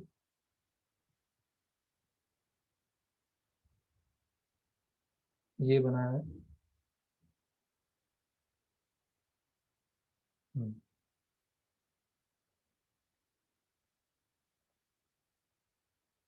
तो ये श्लोक क्रमांक 14 और 15 उसकी टेबल है ये कि सारे प्राणी अन्न पर आश्रित हैं।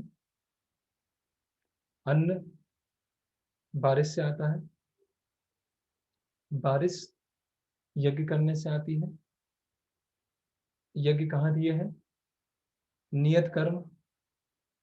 नियत कर्म कहाँ दिए हैं? श्लोक क्रमांक 15 वो देख लेते हैं।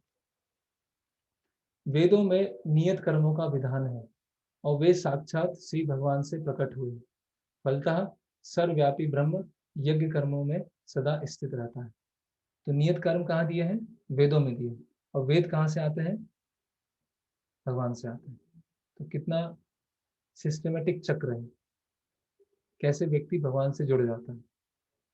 और इसी चक्र को क्या है आजकल तोड़ दिया गया।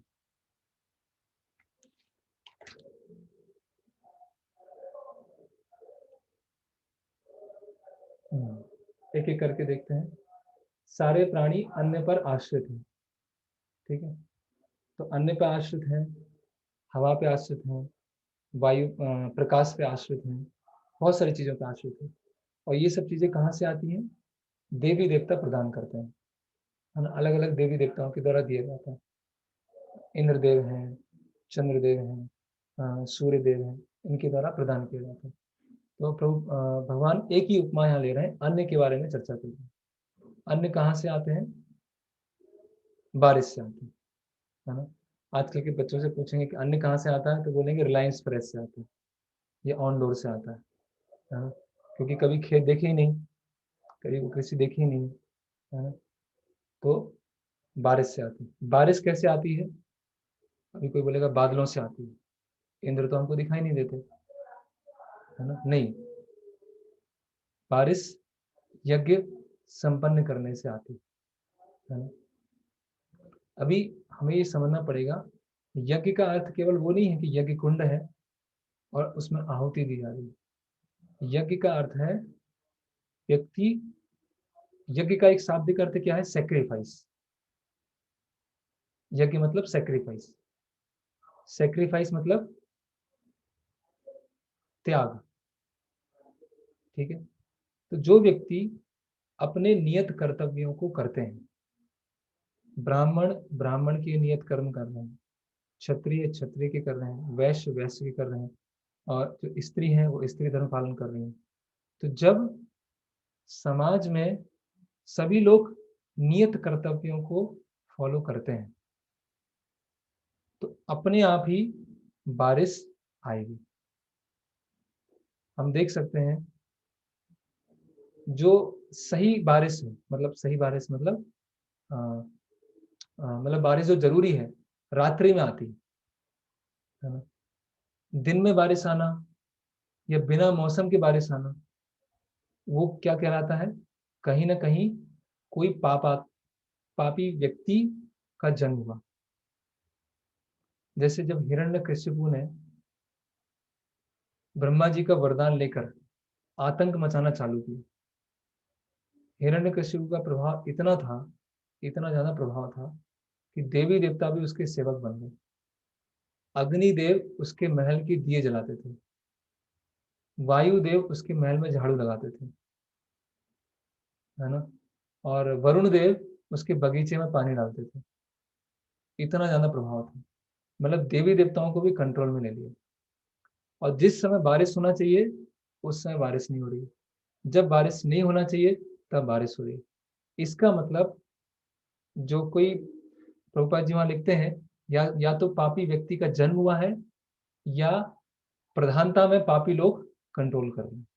तो आज हम देखते हैं बहुत गर्मी हो गई, गर्मी का मौसम है, अभी बारिश का मौसम आया नहीं है, तो अचानक से बारिश हो रही है ना। बारिश का सीजन आ गया है, जून आ गया है, जुलाई आ गई, अगस्त आ गया, बारिश आ ही नहीं रही है। तो इसका कारण क्या है, लोग अपने नियत कर्म नहीं कर रहे हैं, लोग अपने शास्त्रों के अनुसार जो उनके कर्तव्य हैं उसको पूरा नहीं कर रहे।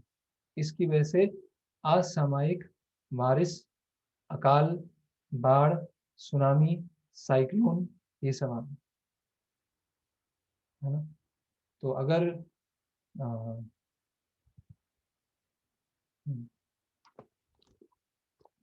तो अगर समाज में भौतिक रूप से समृद्धि लाना है तो उनको हमें नियत करने के लिए प्रवृत्त करना चाहिए, है ना। एक बार श्रील प्रभुपाद जी हैदराबाद में उतरे, है ना, और रिपोर्टर ने पूछा वहां पर कि आपका सिद्धांत कौन सा है, द्वैत है या अद्वैत है, आप किसको फॉलो करते हैं। प्रभुपाद जी बोलते हैं अभी द्वैत अद्वैत छोड़ो, 3 साल से पूरे आंध्र प्रदेश में बारिश नहीं हुई, इसका समाधान कैसे आएगा। तो वहाँ के आंध्र प्रदेश गवर्नमेंट के एक कोई ऑफिसर थे, उन्होंने प्रभुपाद जी को पत्र लिखा और बताया कि यहाँ पर आंध्र प्रदेश में 3 साल से बारिश नहीं हुई है। वो आत्म साक्षात्कार का विज्ञान बुक है, उसमें वो पूरा लेटर दिया हुआ है, कोई पढ़ना चाहे बाद में ग्रुप में मैं उसको मैं शेयर कर दूंगा। तो उन्होंने बोला कि आपकी जो इस्कॉन संस्था है फूड रिलीफ प्रोग्राम प्रारंभ करें, है ना, क्योंकि यहाँ पर बहुत सारे लोग भूख भूख हैं, अकाल में पीड़ित है ना। तो प्रभुपाद जी ने बोला, प्रभुपाद जी ने बहुत ही स्ट्रेट फॉरवर्ड आंसर दिया कि ये कमी क्यों है, क्योंकि अ, क्योंकि हम प्रकृति के नियमों का उल्लंघन कर रहे हैं, है ना, प्रकृति के नियमों का उल्लंघन कर रहे हैं तो प्रकृति हमको दंड दे रही है। प्रभुपाद जी बता रहे हैं यस्मिन तुष्टे जगत तुष्टे, जिसको संतुष्ट करने से सब कोई संतुष्ट हो जाएंगे। तो इसीलिए अच्छा है कि आप लोग हमारे साथ इस कौम के साथ जुड़ें और फिर हम साथ साथ में मिलकर संकीर्तन यज्ञ का प्रचार करेंगे। और प्रभुपाद जी ने हैदराबाद में जगह जगह पर संकीर्तन आंदोलन प्रारंभ किया और संकीर्तन करने से आंध्र प्रदेश में बारिश आ गई, जो 3 साल से बारिश नहीं आई थी, है ना। क्यों, क्योंकि संकीर्तन यज्ञ करने से भगवान प्रसन्न होते हैं, भगवान प्रसन्न होने से प्रकृति प्रसन्न होती है, देवी देवता प्रसन्न होते हैं, और देवी देवता के प्रसन्न होने से अपने आप ही भौतिक समृद्धि आती है ना। तो हमारा जो प्रचार है उसका स्तर यह नहीं होना चाहिए कि अकाल है, भुखमरी है तो हमने प्रसाद तो हमेशा बांट सकते हैं, है ना। प्रसाद बांटने में तो कोई गलत नहीं है प्रसाद तो। और प्रसाद तो सबको बांटना चाहिए, जो भूखे हैं उन्हीं को क्यों बांटे, या जो जिन जो मरीज हैं उन्हीं को क्यों बांटे, हम सबको बांटेंगे। प्रभुपाद जी ने अहमदाबाद में अहमदाबाद में इस्कॉन मंदिर की स्थापना की। तो वहां पर बहुत सारे रिपोर्टर आए, उन्होंने बोला कि प्रभुपाद गांधी जी ने तो साबरमती नदी के किनारे आश्रम खोला था, वहां पर झोपड़ झुग्गियों के बीच में रहकर गांधी जी प्रचार करते थे। आपने तो अहमदाबाद में ऐसी जगह ऐसी जगह आपने अपना केंद्र खोला है, वहां पे कौन गरीब आएगा, कौन भूखा आएगा, है ना। तो प्रभुपाद जी ने उत्तर दिया कि सब गरीब हैं। आप क्यों सोचते हैं कि आप गरीब, आप अमीर हैं? जिसके पास आध्यात्मिक ज्ञान नहीं है वो सब गरीब है ना। तो हम डिस्क्रिमिनेट नहीं करते हैं कि कौन भौतिक रूप से अमीर है, कौन भौतिक रूप से गरीब है ना। हम दोनों के लिए प्रसाद देते हैं, हम दोनों के लिए आध्यात्मिक ज्ञान देते हैं, क्योंकि सब लोग गरीब है ना। ऐसे हम देखते हैं भक्ति सिद्धांत सरस्वती ठाकुर के समय पर बंगाल में अकाल पड़ा, तो गौड़ी मठ वालों से रिक्वेस्ट की गई कि बंगाल में बहुत बड़ा अकाल पड़ा है, तो गौड़ी मठ के मेंबर उसमें अकाल में मदद करें, है ना। तो भक्ति सिद्धांत ठाकुर ने रिप्लाई किया कि पूरे संसार में अकाल पड़ा हुआ है हरि कथा का, तो मैं उस हरि कथा का जो अकाल पड़ा है पूरे संसार में उसको दूर करने का प्रयास करूँ। अगर वो दूर हो जाएगा तो ये जो छोटे मोटे अकाल हैं वो कभी आएंगे नहीं। तो आप लोग भी हमारे साथ मिल जाइए, गौड़ी मठ में मिल जाइए, और हम सब मिलकर जो हरि कथा का अकाल पड़ा हुआ है उसको दूर करेंगे, है ना। तो ये आध्यात्मिक संस्था का कार्य, जो आ, सरकार है, गवर्नमेंट है, या जो एडमिनिस्ट्रेशन है, उसका कार्य है कि झुग्गी झोपड़ी हैं या भूखे हैं उनको खाना बांटना, या फिर जो पेशेंट हैं, मरीज हैं, उनको खाना बांटना, है ना। आध्यात्मिक संस्था का कार्य है, जैसे ये जो स्क्रीन पर यज्ञ चक्र है, आध्यात्मिक संस्था का कार्य है कि लोगों को नियत कर्तव्यों के बारे में समझाना, लोगों को संकीर्तन आंदोलन के बारे में समझाना, जिससे ये बीमारी नहीं आएगी, ये साइक्लोन आएगा ही नहीं, ये कोरोना वायरस आएगा ही नहीं। लेकिन अगर हम ही नियत कर्तव्यों को नहीं समझाएंगे और संकीर्तन आंदोलन पे जोर नहीं देंगे, और हम भी अगर समाज सेवक की तरह अपने आप को प्रस्तुत करेंगे, तो फिर समाज में समझाने वाले बचेंगे कौन? करेक्ट। तो इसीलिए प्रभुपाद जी बोले कि पूरे संसार में एक ऐसी संस्था होना चाहिए जो आइडियल होना चाहिए। प्रभुपाद जी तमाल कृष्ण महाराज को अपने अंतिम समय में कन्वर्सेशन में बोले कि हमारे पूरे संसार में एक संस्था हो जो आइडियल हो, जिससे अगर कोई किसी को आदर्श चीज चाहिए है तो वो हमारी संस्था पर देख सके, है ना। लेकिन अगर हम ही लोग नियत कर्तव्यों को बढ़ावा नहीं देंगे, संकीर्तन आंदोलन को बढ़ावा नहीं देंगे, और इस तरह से एक छवि को प्रस्तुत करेंगे कि हम भी भूखों को और पेशेंट्स को खाना देते हैं, तो वो कैसे होगा।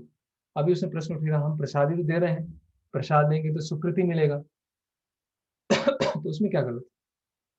सही बात है, प्रसाद लेने से सुकृति मिलेगा। लेकिन प्रभुपाद जी ने जैसे बताया, केवल प्रसाद डिस्ट्रीब्यूशन नहीं करना, प्रसाद के साथ हरि नाम भी होना चाहिए, और प्रसाद के साथ में हरि कथा भी होना चाहिए, तो वो पूरा पैकेज है। केवल प्रसाद डिस्ट्रीब्यूशन, और क्यों गरीबों को करना है, सबको करें ना। प्रसाद डिस्ट्रीब्यूशन हम सबको करेंगे, हम एक पर्टिकुलर सेक्ट क्यों को करें, पर्टिकुलर हम सब लोगों को करेंगे। कोई भी आए हमारे पास हम सबको प्रसाद देंगे। जैसे प्रभुपाद जी, हम देखते हैं कि प्रभुपाद जी जब टॉम्सन स्क्वायर पार्क में कीर्तन करते थे, वहां पे हिप्पी इकट्ठा होते थे, है ना। सभी बैकग्राउंड के होते थे, संकीर्तन सुनते थे, और कभी कभी प्रभुपाद जी प्रसाद डिस्ट्रीब्यूशन भी करते थे।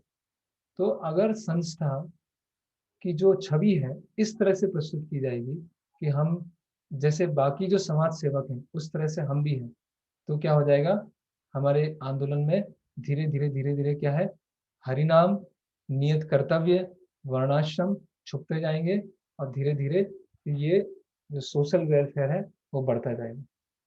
और उससे ऐसा नहीं हम तो प्रसाद बांट के आ गए, हम तो अपने हरिनाम कर ही रहे हैं, हम तो मंगला आरती में उठ ही रहे हैं, नहीं।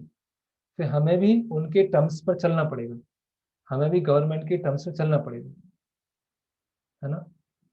और फिर धीरे धीरे शुद्ध भक्ति क्या है, प्रसाद डिस्ट्रीब्यूशन क्या है और सोशल वेलफेयर क्या है, उसमें अंतर करना बहुत बहुत धुंधला हो जाएगा, बहुत मिक्स हो जाएगा, है ना। और उसमें ऐसा होगा, डोनेशन बहुत आएगा, उसके नाम पे डोनेशन बहुत आएगा। कोई बोलेंगे कि भगवत गीता दान करना है, डोनेशन दीजिए, हो सकता है एक दो लोग दान दें। कोई बोलेंगे हमें भूखों को कुछ झोपड़ झुग्गियों में जाके खाना बांटना है, 100 लोग दान दे देंगे। तो हम बोलेंगे तो 100 लोगों ने दान दिया, देखो उससे मंदिर भी चल रहा है और मंदिर का प्रसिद्धि ही बढ़ रहा है, और हमारा हम लोग हम सबको हमारे इस मंदिर के बारे में पता चल रहा है। लेकिन मंदिर के बारे में क्या पता चल रहा है कि हम खाना बांटते हैं भूखों को, हमें ये पता नहीं चल रहा है कि हम हरि नाम का प्रचार करते हैं। हम प्रसाद डिस्ट्रीब्यूशन प्लस हरि नाम प्लस हरि कथा सब देते हैं। तो धीरे धीरे धीरे धीरे क्या होगा, 10 साल में, 20 साल में, 50 साल में, 100 साल में क्या आएगा, तो वो मेन एक्टिविटी रह जाएगी। और ये बाकी चीजें जो बुक डिस्ट्रीब्यूशन है वो धीरे धीरे धुंधला हो जाएगा और खत्म भी हो जाएगा। क्यों?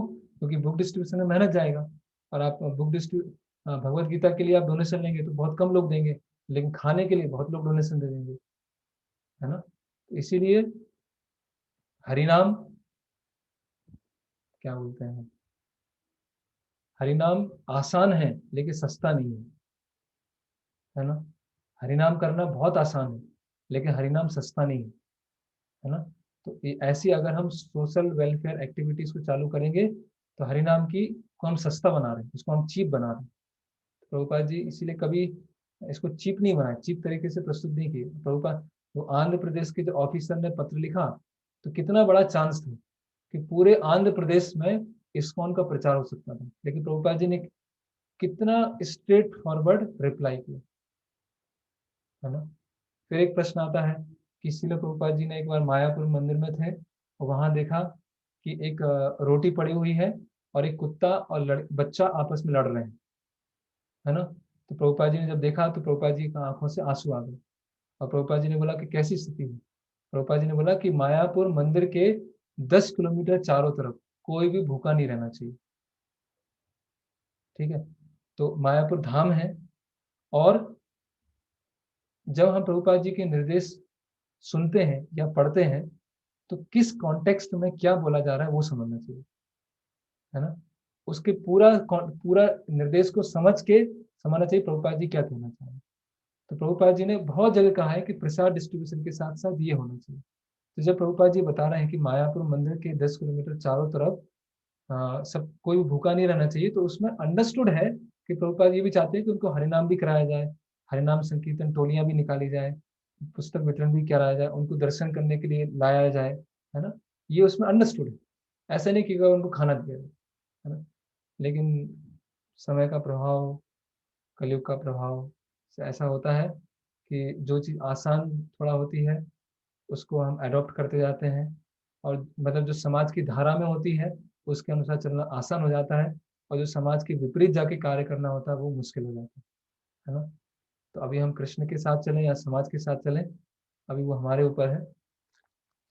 तो ये तो नियत कर्म वेदों में दिए हैं और वेद भगवान से आते हैं, ठीक है। तो ये यज्ञ चक्र है, इसको अच्छी तरह से आप लोग याद कर लीजिएगा, ये एग्जाम में भी आएगा है। तो जो पहले बताया था 4 श्लोकों में मनुष्य और देवताओं के बीच में जो आदान प्रदान था, और ये यज्ञ चक्र, ये दोनों बहुत महत्वपूर्ण है। ओके।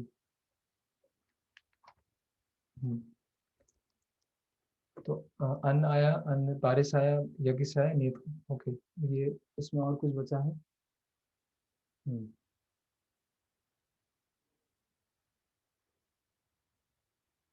ठीक है। प्रभुपाद जी अपने कन्वर्सेशन में बताते हैं कि एक बार बंगाल में अकाल पड़ा था, जो अपने बचपन की अवस्था में थे, बाल्यावस्था में थे। प्रभुपाद जी बताए कि मेरे परिवार में किसी भी तरह का अभाव नहीं था उस समय, और गौड़ीय मठ के जितने मेंबर थे, भक्त थे, उनके घर में भी कोई अभाव नहीं था, है ना। तो ये भगवान के ऊपर हमें विश्वास होना चाहिए कि हमने संकीर्तन आंदोलन में हम भाग लेंगे तो पक्का है भगवान हमें केवल आध्यात्मिक रूप से नहीं, भौतिक रूप से भी जो भी हमें आवश्यकता होगी, जितनी आवश्यकता होगी भगवान उसको प्रदान करेंगे, है ना। तो ये और आधुनिक समय में क्या हो गया है, सब कुछ, सब अब देखिए सब कुछ टूट गया है। भगवान भी पिक्चर से आउट हो गए हैं, वेदों की श्रद्धा नहीं है। नियत कर्म होता क्या है, नियत कर्म ही पहली बार जीवन में किसी ने सुना होगा। यज्ञ करने की कोई इच्छा नहीं है। बारिश तो हम खुद ही ला देंगे भाई, अन्न हम ट्रैक्टर से उगा देंगे, मतलब पूरा जो यज्ञ चक्र है सब कुछ जो यहाँ है टूट चुका है। तो क्यों क्यों आपदाएं नहीं आएंगी, क्यों क्यों कोरोना वायरस नहीं आएगा, क्यों कोरोना वायरस से महामारी नहीं फैलेगी, हम ही लाने के लिए, हम ही उसके जिम्मेदार हैं, है ना? और एक जगह बताते हैं कि आजकल सभ्यता इतनी आगे बढ़ गई है, पानी अच्छा नहीं मिल रहा है, जो कुएं में पानी का लेवल होता है वो नीचे जा रहा है, प्रॉपर ड्रिंकिंग वाटर नहीं। मुंबई में ऐसी स्थिति है, कुछ सब जगह है कि नहीं पता, मुंबई में कुछ जगह ऐसी स्थिति है, जो ड्रेनेज का पानी होता है उसको रिसाइकिल किया जाता है, और रिसाइकिल करके वो हमारी जो बिस्लरी की बोतल है, अलग अलग बोतल उसमें दिया जाता है, और वो रिसाइकिल किया हुआ ड्रेनेज का पानी पीते हैं। सोचिए ऐसी स्थिति आ गई। और ऐसा भी, क्योंकि चाइना वाले क्या कहाँ तक सोच सके उसकी लिमिट ही नहीं है, तो उन्होंने ये भी खोज निकाल लिया है कि जो ह्यूमन स्टूल होता है उसमें सबसे ज्यादा फैट होता है, तो ह्यूमन स्टूल से वो घी बना रहे हैं, और उस घी को मार्केट में बेच रहे हैं। पानी पी रहे हैं ड्रेनेज वाला, और घी खा रहे हैं ह्यूमन स्टूल वाला। सोचा क्या स्थिति आ गई। लेकिन खेती नहीं करेंगे, गाय नहीं पालेंगे, है ना, लेकिन ड्रेनेज का पानी पी लेंगे, ऐसा घी खा लेंगे, उसमें कोई बात नहीं, है ना। एयर स्टेशन है, शुद्ध हवा लेने के लिए आपको पैसा देना पड़ता है। अच्छी शुद्ध हवा लेना भी लग्जरी हो गया। जो हाई इनकम वाले लोग हैं वही शुद्ध हवा ले पाएंगे। ऐसी स्थिति आ गई, क्यों? क्योंकि यज्ञ चक्र हम भूल रहे हैं।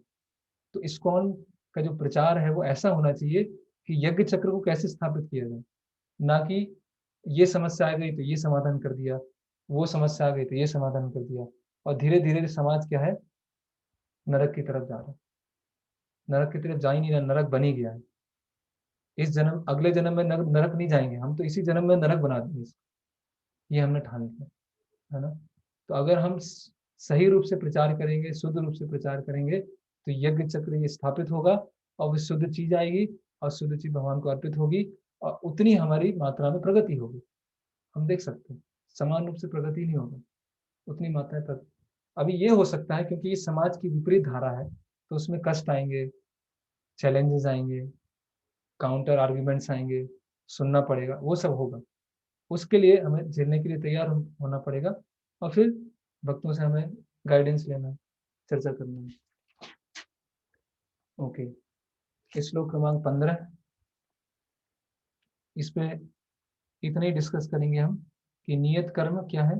हाँ, तो एक चीज ये समझाना था, जो यज्ञ मतलब क्या है, नियत कर्म। अगर वैश्य खेती कर रहे हैं, गाय पालन कर रहे हैं, तो यज्ञ कर रहे हैं। क्षत्रिय सही तरह से भगवान के अनुसार राज्य चला रहे हैं, तो वो यज्ञ कर रहे हैं। माताएं हैं, अगर स्त्री धर्म को फॉलो कर रही हैं तो वो यज्ञ कर रही हैं। और ब्राह्मण है जो यज्ञ कर रहे हैं, तो वो यज्ञ तो कर ही रहे हैं। तो यज्ञ मतलब सेक्रीफाइस। हर व्यक्ति को शास्त्रों के अनुसार अपने कर्तव्यों को जानना है, और उन कर्तव्यों के अनुसार उसको एग्जीक्यूट करना है, और भौतिक समृद्धि आ जाएगी, है ना। इतनी आसान चीज है। ओके, 15वें श्लोक के तात्पर्य में प्रभुपाद समझा रहे हैं कि वेद कहाँ से आए हैं। कई लोग पूछते हैं ना, वेद कहाँ से आए, वेद तो किसी ने लिख दिए, है ना, कोई लिख के चला गया। तो इसके श्लोक क्रमांक 15 के तात्पर्य में एक बृहद आरण्यक उपनिषद,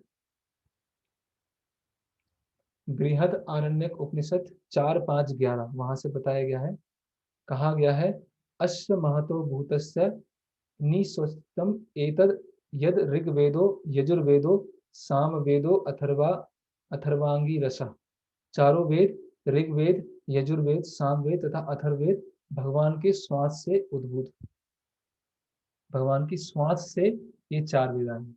तो कोई पूछे वेद कहाँ से आए, मान लीजिए कोई बुक है, ठीक है, कोई हमने नॉवेल उठाई, उसका राइटर कौन है?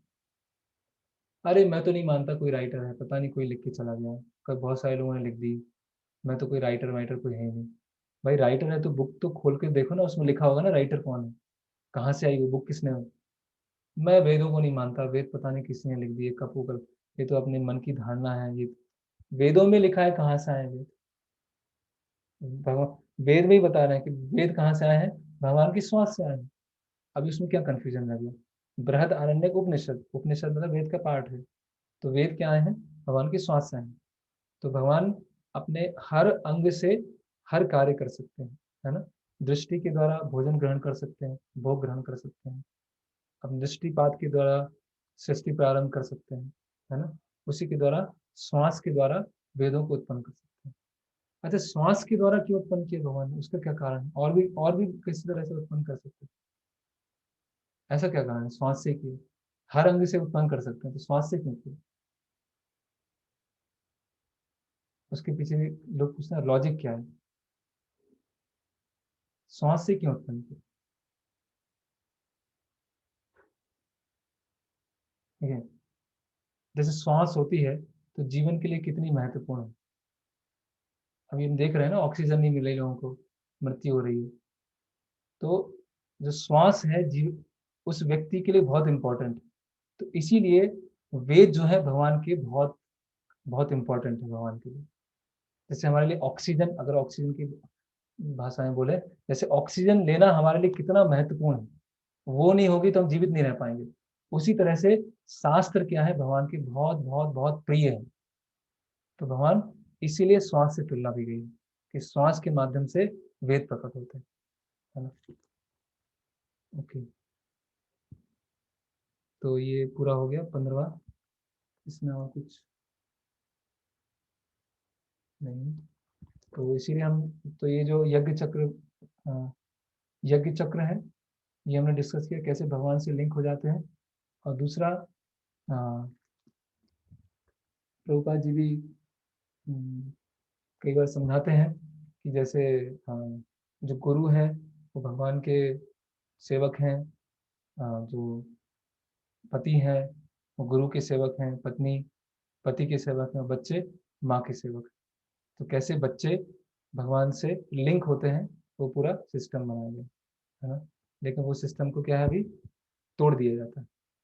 इसी तरह से हम जो भी भौतिक समृद्धि है कैसे अल्टीमेटली भगवान से संबंधित है, उसके बारे में चर्चा किया। और वेद भगवान की श्वास से आते हैं क्योंकि भगवान के बहुत प्रिय है। श्लोक क्रमांक 16, आज का अंतिम श्लोक यहीं तक ले पाएंगे।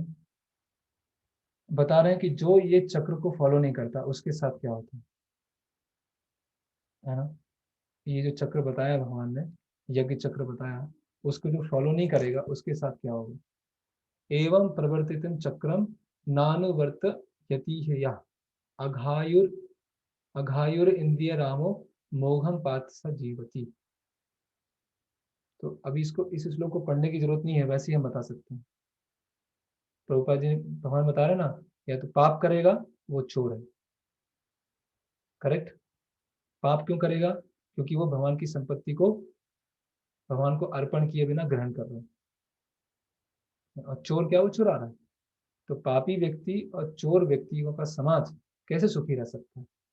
तो वही है इसमें, हे प्रिय अर्जुन, जो मानव जीवन में इस प्रकार वेदों द्वारा स्थापित यज्ञ चक्र का पालन नहीं करता, वो निश्चय ही पाप में जीवन व्यतीत करता है।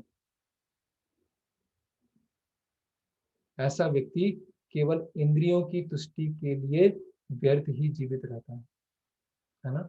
इसीलिए प्रभुपाद जी कई बार हेलिस हेलिस सिविलाइजेशन, सिंफुल सिविलाइजेशन, ये पूरी सभ्यता क्या है, पाप से भरी हुई है। इसीलिए पूरी सिविलाइजेशन को चेंज करने की आवश्यकता है।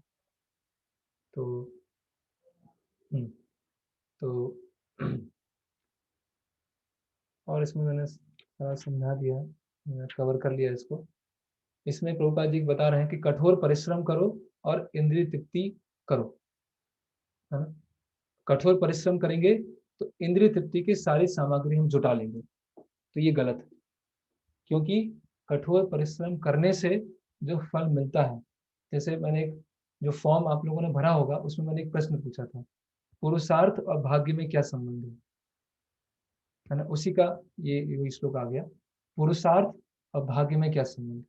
पुरुषार्थ मतलब हमारा प्रयास, और भाग्य मतलब जो पिछले जन्म के हमारा भाग्य बना है या इस जन्म का जो भाग्य। तो केवल मेहनत करने से समृद्धि नहीं आती, ये भगवान यहाँ समझाना चाह रहे है ना। हम्म, एक बार हाँ, जैसे मेहनत करना है ना, तो कोई एक व्यापारी थे, जैसे मारवाड़ी व्यापारी थे, उनकी दुकान में लिखा हुआ था, केवल मेहनत करने से अगर संपन्नता आती तो जितने भी मजदूर हैं वो सबसे ज्यादा समृद्ध होते। लेकिन संपन्नता कैसे आती है, पुण्य करने से आती है। इसीलिए रोज हमें पुण्य करना चाहिए। तो ऐसे व्यापारी क्या होते हैं, अपने जो उनका जो लॉकर होता है जिसमें पैसे होते हैं, उसमें एक अलग से उनकी कटोरी होगी, ग्लास होगी, उसमें सिक्के डले होते हैं। कोई भी मांगने आता है उनको सिक्का दे दिया, कोई भी आया, क्योंकि उनको पता है केवल मेहनत से ही समृद्धि नहीं आती, पुण्य करने से समृद्धि आती। पुण्य मतलब वही है यज्ञ चक्र, कहीं ना कहीं यज्ञ चक्र से जुड़ना है आपको, है ना। अभी हम भक्ति के उसमें जाते हैं, लेकिन यहाँ पुण्य वाला जो यज्ञ चक्र होता है। तो पुण्य इसीलिए हम देखते हैं कि लोगों की पुण्य की भावना होती है ना, गाय को चारा देना है ना, या ब्राह्मणों को भोजन कराना है ना, या पेड़ लगवाना है, या कुएं खुदवाना है, या प्याऊ लगवाना है, हॉस्पिटल खुदवाना, ये सब क्या है, पुण्य चीजें होती हैं। लोगों की एक श्रद्धा होती है, एटलीस्ट एक पीढ़ी पहले जाए, या इस अभी वर्तमान में भी जो मतलब जो वरिष्ठ जन है उनके जाए, तो वो अभी भी समझ है कि पुण्य करना होता है। लेकिन आजकल की जो नई जनरेशन है, उनको तो कोई लेना देना नहीं है, पाप पुण्य क्या है, कुछ मतलब ही नहीं है। हम मेहनत करेंगे, कड़ी मेहनत करेंगे और उपलब्धि प्राप्त कर लेंगे, लेकिन ऐसा नहीं होता। सब मेहनत करते हैं, सब एक ही कोचिंग में जाते हैं, सब आईआईटी में सिलेक्ट नहीं होते। सब एक जगह जाते हैं, सब एक जगह तैयार करते हैं, सब डॉक्टर नहीं बनते, है ना। ये तो भौतिक परिप्रेक्ष्य में है, क्योंकि कहीं ना कहीं हमारे पूर्व जन्म के संस्कार और भाग्य साथ में होते हैं, है ना। तो कहने का मतलब है पुरुषार्थ भी है और भाग्य भी है।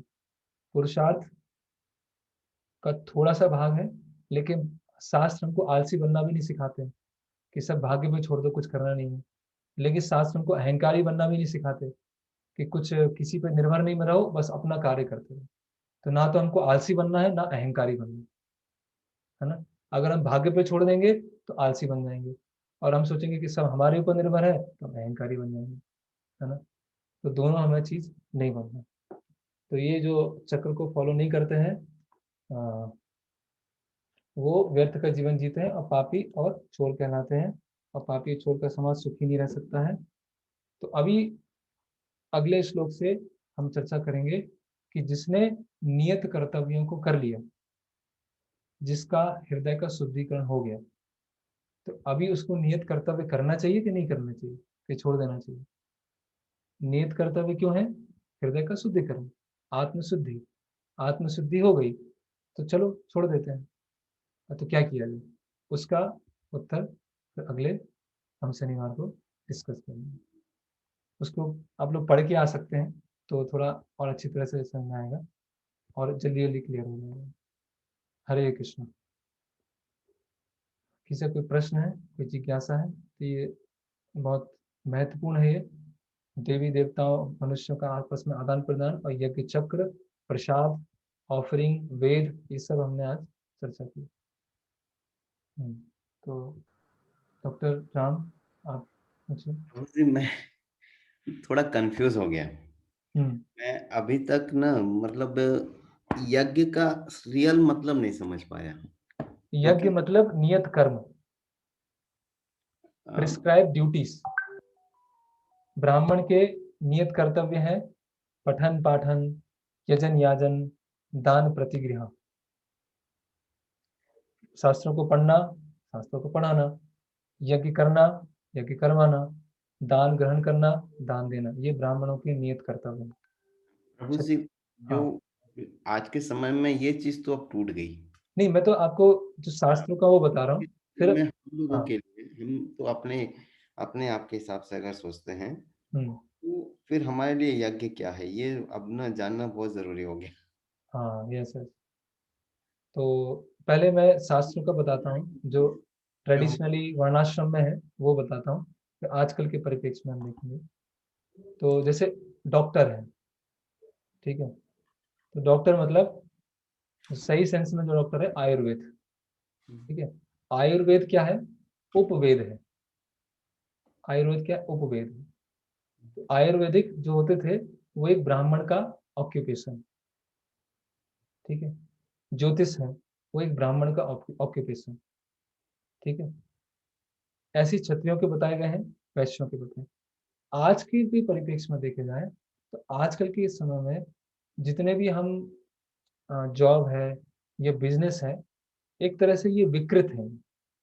ये परफेक्ट सेंस में नियत कर्म नहीं है, ठीक है। परफेक्ट सेंस में जो नियत कर्तव्य होंगे, जो शास्त्रों के अनुसार जो वर्णाश्रम की कर्तव्य है, वो परफेक्ट नियत कर्म, ठीक है। पहली बात। तो हम सोचेंगे अरे हम तो फिर कर ही नहीं पाएंगे, हमें तो निर्भर रहना है, हमें जॉब भी करना है, बिजनेस भी करना है, तो क्या करें? हम तो वही कंफ्यूज हो गए, समझ में नहीं आ रहा है। तो इसीलिए प्रभुपाद जी बता रहे हैं संकीर्तन आंदोलन, है ना। हमें प्रयास करना है जितना हम नियत कर्तव्यों के करीब आ सके, उसके लिए प्रभुपाद जी ने वर्णाश्रम में दिया, है ना। अगर हम नियत कर्तव्यों को परफेक्टली नहीं कर पा रहे हैं, तो संकीर्तन आंदोलन में हमें पूरी तरह से अपने आप को झोंक देना है। संकीर्तन आंदोलन के प्रचार के लिए, हरि नाम के प्रचार के लिए, हरि नाम का प्रचार है, बुक डिस्ट्रीब्यूशन है, बुक का वितरण है, मंदिर की सेवाएं हैं, फेस्टिवल्स हैं, इसमें हमें अपने आप को पूरा लगाना है। तो जिससे जो कमी आ रही है, इसीलिए प्रभुपाद जी क्या बता रहे हैं बार बार, जब भी नियत कर्म आ रहा है कृष्णा कॉन्शियसनेस, नियत कर्म कृष्णा कॉन्शियसनेस। तो कोई सोचेगा नियत कर्म में कृष्णा कॉन्शियसनेस मिला रहे, क्यों? क्योंकि नियत कर्तव्य पूरी तरह से पालन करना मुश्किल है। तो यज्ञ संकीर्तन पाया चैतन्य महाप्रभु के आंदोलन को हम समझें, प्रभुपाद जी की बुक्स पढ़ें, फिर व्यवहारिक रूप से सेवा करना चालू करें, तो उससे वो भरपाई हो जाएगी। ये तो मैं समझा पाया हूँ सही तरीके से। Thank you. जी, और प्रश्न? शिवम पूछिए। हरे कृष्णा गुरु। हरे कृष्ण। जी, मेरे को ये क्वेश्चन पूछना था कि जैसे मैंने महाराज से भी सुना एक बार, जैसे महाराज बता रहे थे कि जन्माष्टमी जैसे फेस्टिवल्स होते हैं या बड़े इवेंट्स होते हैं, उस समय कुक हायर किए जाते हैं। हाँ तो महाराज इसको सही नहीं कह रहे थे, तो कई बार नीड ऑफ द आवर में ये चीज़ की जाती है, तो क्या वहाँ पे भी ये गलत है? हाँ, ओके। प्रश्न है कि जब इमरजेंसी कंडीशन है, तो उस कंडीशन में क्या है, क्या हमारे पास इतनी नीड ऑफ आर्म्स, हमारे पास इतनी मैन पावर ऐसा नहीं है, ठीक है। तो हायर प्रिंसिपल को फॉलो करने के लिए कभी कभी लोअर प्रिंसिपल को छोड़ देते हैं, लेकिन वो इमरजेंसी होना चाहिए। वो ऐसा नहीं कि हर बार इमरजेंसी को क्रिएट किया जाए, या इमरजेंसी नॉर्म्स हो गई हमारे लिए। उदाहरण के लिए हरिकेश महाराज प्रभुपाद जी के शिष्य थे, तो प्रभुपाद जी ने बोला आप रशिया जाके प्रचार कीजिए। तो हरिकेश महाराज ने बोला कि प्रभुपाद जी वहां पर खाने को कुछ नहीं है, इतना ठंडा है वहां पर, खाने के लिए कुछ नहीं। तो मैं कैसे जाऊंगा? प्रभुपाद जी ने मीट खाना लेकिन प्रचार करना, मीट खा के प्रचार करना, ठीक है। अभी प्रचार करना क्या है? Higher principal. अब पता है वहाँ ऐसी स्थिति है, नहीं मिलने वाला, तो प्रभुपाद जी ने बोला ठीक है आप मीट खा के प्रचार कर सकते हैं। अभी उस स्टेटमेंट को लोग हम जनरलाइज नहीं कर सकते हैं कि मैं ट्रेन में जा रहा था वहां प्रसाद नहीं मिला इसीलिए मैंने ये खा लिया, क्योंकि उसके लिए तो हम प्लानिंग कर सकते हैं ना, घर से कैसे ले जाना है क्या है। तो जैसे आपने फेस्टिवल में बताया कि फेस्टिवल में कभी कभी ऐसी सिचुएशन बनती है, तो कई जगह क्या होता है, जैसे मैं आपको साउथ इंडिया में एक टेम्पल वहाँ की बात करूँ, तो वहां पर कुक्स को हायर किया जाता है। सेलम मंदिर की बात करता हूँ, जन्माष्टमी में कुक्स को हायर किया जाता है और अन्न प्रसाद बनता है जन्माष्टमी के दिन, क्योंकि वहां पर ऐसा ट्रेडिशन है ही नहीं कि जन्माष्टमी के दिन फास्टिंग का लिया जाता है। मतलब फास्टिंग मतलब वो एकादशी प्रसाद लिया जाता है, वहाँ ऐसे लोकल नहीं है। तो वहां पर उस कंडीशन में कुक्स को हायर करके एकादशी जो अन्न प्रसाद है उसको डिस्ट्रीब्यूट किया था। लेकिन ये जनरलाइज प्रिंसिपल नहीं है ना, उसमें बहुत सारी अलग अलग कंडीशन होती है, उसमें बहुत बड़ा डिस्कशन होता है। फिर जो जो गुरु हैं, महाराज हैं, गुरु महाराज हैं, उनसे अप्रूवल होता है, उसके बाद भी उस चीज़ों को इम्प्लीमेंट किया जाता है। लेकिन यहाँ इंजन, जैसे मैं आपको उदाहरण बताऊँ, एक उदाहरण, प्रभुपाद जी ट्रेन में जा रहे थे, ठीक है, ट्रेन स्टेशन पर रुकी, कचौड़ी बन रही थी, प्रभुपाद जी ने बोला अपने शिष्यों से, जाओ कचौड़ी लेके आओ, और कचौड़ी बनी, कचौड़ी लेके आए, प्रभुपाद जी ने कचौड़ी खा ली। फिर प्रभुपाद जी डीटी किचन में गए, एक माता जी थे, कुकिंग कर रहे थे, तो प्रभुपाद जी देखने गए कुकिंग कैसा चल रहा है। तो प्रभुपाद जी ने क्या किया, वो जो पात्र था उससे हाथ से उंगली से लिया और चाटा, डीटी किचन में खड़े होकर। तो कोई बोले प्रभुपाद जी ने तो बाहर का भी खाया, कचौड़ी भी खाई, डीटी किचन में जाके टेस्ट किया, तो हम भी कर सकते हैं क्या? नहीं, क्योंकि शुद्ध भक्ति के लिए पूरा संसार ही प्रसाद है। शुद्ध भक्त कोई भी चीज भोग की भावना से लेते ही नहीं है। हम ये यज्ञ चक्र ऑफर करना ये लेते क्यों? जिससे हमारी भोग की भावना खत्म हो। तो जो शुद्ध भक्त है उससे परे है। तो प्रभुपाद जी ऐसा कर सकते हैं, उसकी हम नकल नहीं कर सकते। तो जो जहाँ पर नीड ऑफ आर्म्स है, जहाँ पे कुछ कमियां हैं, तो फिर इतना एक्सपांड नहीं करेंगे। तो एक्सपांड भी इतना ही करें जितना हम कर उसको सही रूप से उसको प्योर रख पाए। तो इतना क्यों हम विस्तृत कर रहे हैं अपने आप को? उतना ही एक्सपांड करें, भक्त आएंगे और जुड़ेंगे और एक्सपांड करेंगे और जुड़ेंगे फिर और एक्सपांड करेंगे। तो क्यों उसको हम कॉम्प्रोमाइज करके मशीनों के द्वारा बना के उसको वितरित किया जाए? उसकी आवश्यकता नहीं है। ठीक है, और कुछ? इसी से हाँ इसी से रिलेटेड एक और क्वेश्चन जो हाँ हरिकेश महाराज के जो आपने क्वेश्चन किया था, जैसे मैंने ये भी भक्तिसिंह महाराज भी अपने डिसाइपल्स को जब ब्रिटिशर्स मिलने आते थे तो he would ask them to cook meat for British कैसा? because British फिर से I have heard कि भक्तिसिंह आपकी आवाज थोड़ा धीमा हो गई, हरि क्वेश्चन समझ में नहीं आया, फिर से आप महाराज रिपीट अपने कीजिए। कृष्ण हाँ हमारे ऑडिबल थे। हाँ, अब बोलिए। तो भक्तिसिंह महाराज अपने डिसाइपल्स को कहते थे कि जब ब्रिटिशर्स आते थे और वो प्रसाद नहीं रहते थे then he would ask them to cook meat for British. हाँ तो तो हाँ तो नहीं नहीं नहीं इसमें मेरा क्वेश्चन या फिर नहीं, आपने पूरा पूरा हाँ जी, आप क्वेश्चन पूरा कर दीजिए।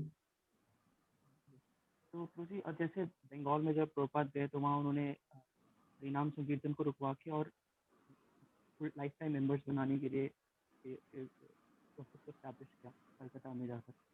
तो इसी तरीके से जो आपका पॉइंट जो आप कुछ बता रहे थे कि हरिनाम संकीर्तन को फैलाना है, तो क्या उसके इनडायरेक्ट तरीके हो सकते हैं जैसे कि कलकत्ता में हुआ? देखिए, पहले जो लाइफ मेंबरशिप प्रभुपाद जी ने स्टार्ट किया वो किसके लिए स्टार्ट किया? टेम्पल कंस्ट्रक्शन के लिए और उनके घर में भागवतम पहुंचे, इसके लिए स्टार्ट किया। ये इनडायरेक्ट प्रीचिंग नहीं है। पहली बात तो लाइफ मेंबरशिप, आपका आधा लक्ष्मी टेम्पल कंस्ट्रक्शन में जाने वाला है जो एक डायरेक्ट भक्ति की क्रिया है, और आधा पैसा बीबीटी में जाने वाला है जिससे आपको प्रभुपाद जी की सारी बुक्स मिलने वाली है। तो ये कोई इनडायरेक्ट प्रीचिंग नहीं है, पहली बात। दूसरा प्रश्न आपका है कि भक्ति सिद्धांत ठाकुर ने ब्रिटिशर्स को मीट बनवाया था अपने शिष्यों के द्वारा। तो पहली बात, अपने शिष्यों के द्वारा नहीं बनवाया था। दूसरी बात यह है कि जब हम किसी घटना को देखते हैं तो उसके आसपास के परिप्रेक्ष्य को भी समझना चाहिए। उस समय मायापुर ऐसी जगह थी जहाँ पूरा जंगल, कोई आने को तैयार नहीं है, कोई इलेक्ट्रिकल लाइन नहीं है, कोई रोड नहीं है, कोई बोट नहीं है, जंगली जानवर हैं, वहाँ मठ स्थापित करना है। ठीक है, तो ब्रिटिशर्स को इनवाइट किया गया जिसकी वजह से वो जो मठ है वहाँ जो फैसिलिटीज हैं वो बने। ठीक है, और ब्रिटिशर्स को उन्होंने मीट ऑफर किया, कभी अपने शिष्यों को नहीं बोला, कभी अपने प्रचार में नहीं बोला कि हमें ऐसे लेना चाहिए। तो एक विशेष परिस्थिति के लिए उन्होंने, जब कोई नियम नहीं था, एक किसी विशेष परिस्थिति के लिए उन्होंने किया तो वो जनरलाइज नहीं हुआ। ऐसा नहीं कि जब भी कुछ आगे चल के गौड़ी मठ का इनॉग्रेशन हुआ वहाँ मीट डिस्ट्रीब्यूट हो रहा, ये केवल मायापुर के लिए हुआ, कलकत्ता में हुआ, मद्रास में स्थापित किया, कटक में स्थापित किया, पुरी में स्थापित किया, कहीं पे ऐसा नहीं किया उन्होंने। अगर करना तो सब जगह करना चाहिए था, कि मायापुर में किया। क्यों? क्योंकि ऐसी परिस्थिति थी।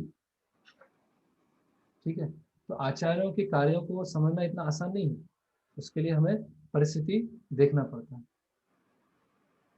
और ऐसे तो वहां पे जब मायापुर मंदिर का कंस्ट्रक्शन चल रहा था, मतलब गौड़ी मठ का कंस्ट्रक्शन चल रहा था, तो वहां पे कोई मजदूर तैयार नहीं थे, काम करने के लिए मजदूर तैयार नहीं थे। तो भक्ति सिद्धांत ठाकुर स्वयं बीड़ी बनाते थे और उनको बीड़ी देते थे पीने के लिए, कि लो आप बीड़ी पियो और यहाँ का कार्य करो। तो इसका मतलब क्या हम इस्कॉन पूरा बीड़ी बनाना चालू कर दे, बीड़ी बेचना चालू कर दे क्योंकि हमारे आचार्यों ने किया था, या हमारे आचार्यों ने दी, तो उसकी हमें परिस्थिति देखना पड़ेगा। तो पहले हमें जनरल प्रिंसिपल है वो फॉलो करना चाहिए, और जब कोई प्रैक्टिकल डिफिकल्टी आ रही है तो उसमें डिस्कशन होना चाहिए कि एडजस्टमेंट कहाँ पर होता है। तो वो जनरलाइज, इनडायरेक्ट जो होता है वो जनरलाइज नहीं होता है, इनडायरेक्ट जो होता है वो स्पेसिफिक होता है। जब इनडायरेक्ट जनरलाइज हो जाता है तब समस्या हो जाती है, जैसा हो रहा है। हाँ, हरे कृष्ण प्लीज। हाँ हरे कृष्ण। हाँ, पहले सेवक महर्षि जी आप पूछिए। प्रभु जी हरे कृष्ण। जी हरे कृष्ण। प्रभु जी मेरा प्रश्न है कि भक्ति के बिना प्रभु जी कर्मयोग संभव है क्या? कर्मयोग क्या क्योंकि निराकार हैं, वो लोग कहते हैं कि निष्काम कर्म, कर्म में फलेच्छा त्याग, परहित के लिए कर्म करना, और कर्म करते के समय अकर्ता भाव रखना, अभोक्ता भाव रखना, ये सब कर्मयोग का साधन है। वो लोग कृष्ण को नहीं मानते, तो वो लोग जनक महाराज का उदाहरण भी देते हैं और ये इसको कर्मयोग मानते हैं। नहीं, वो सही नहीं है, क्योंकि और कर्मयोग अंततः धीरे धीरे ज्ञान योग पर आएगा, और ज्ञान योग जी। अंततः भक्ति योग तक आएगा। तो कर्मयोग वो क्या बोलते हैं, गोल नहीं है, कर्मयोग स्टेप है, भक्ति योग गोल है, ऐसा। तो कुछ कर्मयोग प्रभु जी केवल कर्मयोग निष्ठा के साथ करने के बाद करने से क्या हमको जन्म चक्र के चक्कर से छुटकारा? नहीं, कर्मयोग करने से केवल कर्मयोग करने से जन्म मृत्यु के चक्र से छुटकारा नहीं मिल सकता, क्योंकि जन्म मृत्यु की से छुटकारा करने के लिए तो भगवान की सेवा ही करना पड़ेगा। उससे जी, पुण्य तो मिल सकता है, कर्मयोग करने से ज्ञान मिल सकता है, वो पहुंच सकता है, लेकिन जन्म मृत्यु के चक्र से छुटकारा नहीं मिल सकता। प्रभु जी एक चीज और कि जिसका भी थोड़ा सा अध्यात्म में रुचि है, वो लोग कहते हैं कि हमने कर्मयोग का आचरण कर रहे हैं। हम भी कहते हैं, उनको हम भी जी जी हाँ, मैं भी कह रहा हूँ कि मैं भी कर्मयोग का आचरण कर रहा हूँ, लेकिन इसका क्या सब पैरामीटर से जिसके साथ हम अपने आप को मूल्यांकन कर सकें कि हम कर्मयोग का आचरण कर रहे हैं, क्या इसका पैरामीटर है? देखिए, जिन्होंने भगवत गीता नहीं पढ़ी है या आधुनिक समाज में है, जो कर्मयोग बोलते हैं वो कर्मयोगी है ही नहीं। योग का अर्थ ही होता है कि इंद्रिय तृप्ति को छोड़ना। वो इंद्रिय तृप्ति नहीं छोड़ पा रहे, तो योग की बात क्या है? और कर्म मतलब जो शास्त्रों के अनुसार कर्म है, तो ना तो उनको शास्त्र पढ़े हैं, ना उनको शास्त्रों के अनुसार कर्म पता है, ना वो इंद्रिय भोग छोड़ रहे हैं, तो कौन सा कर्मयोग कर रहे हैं, कौन से कर्मयोगी हैं, ऐसा।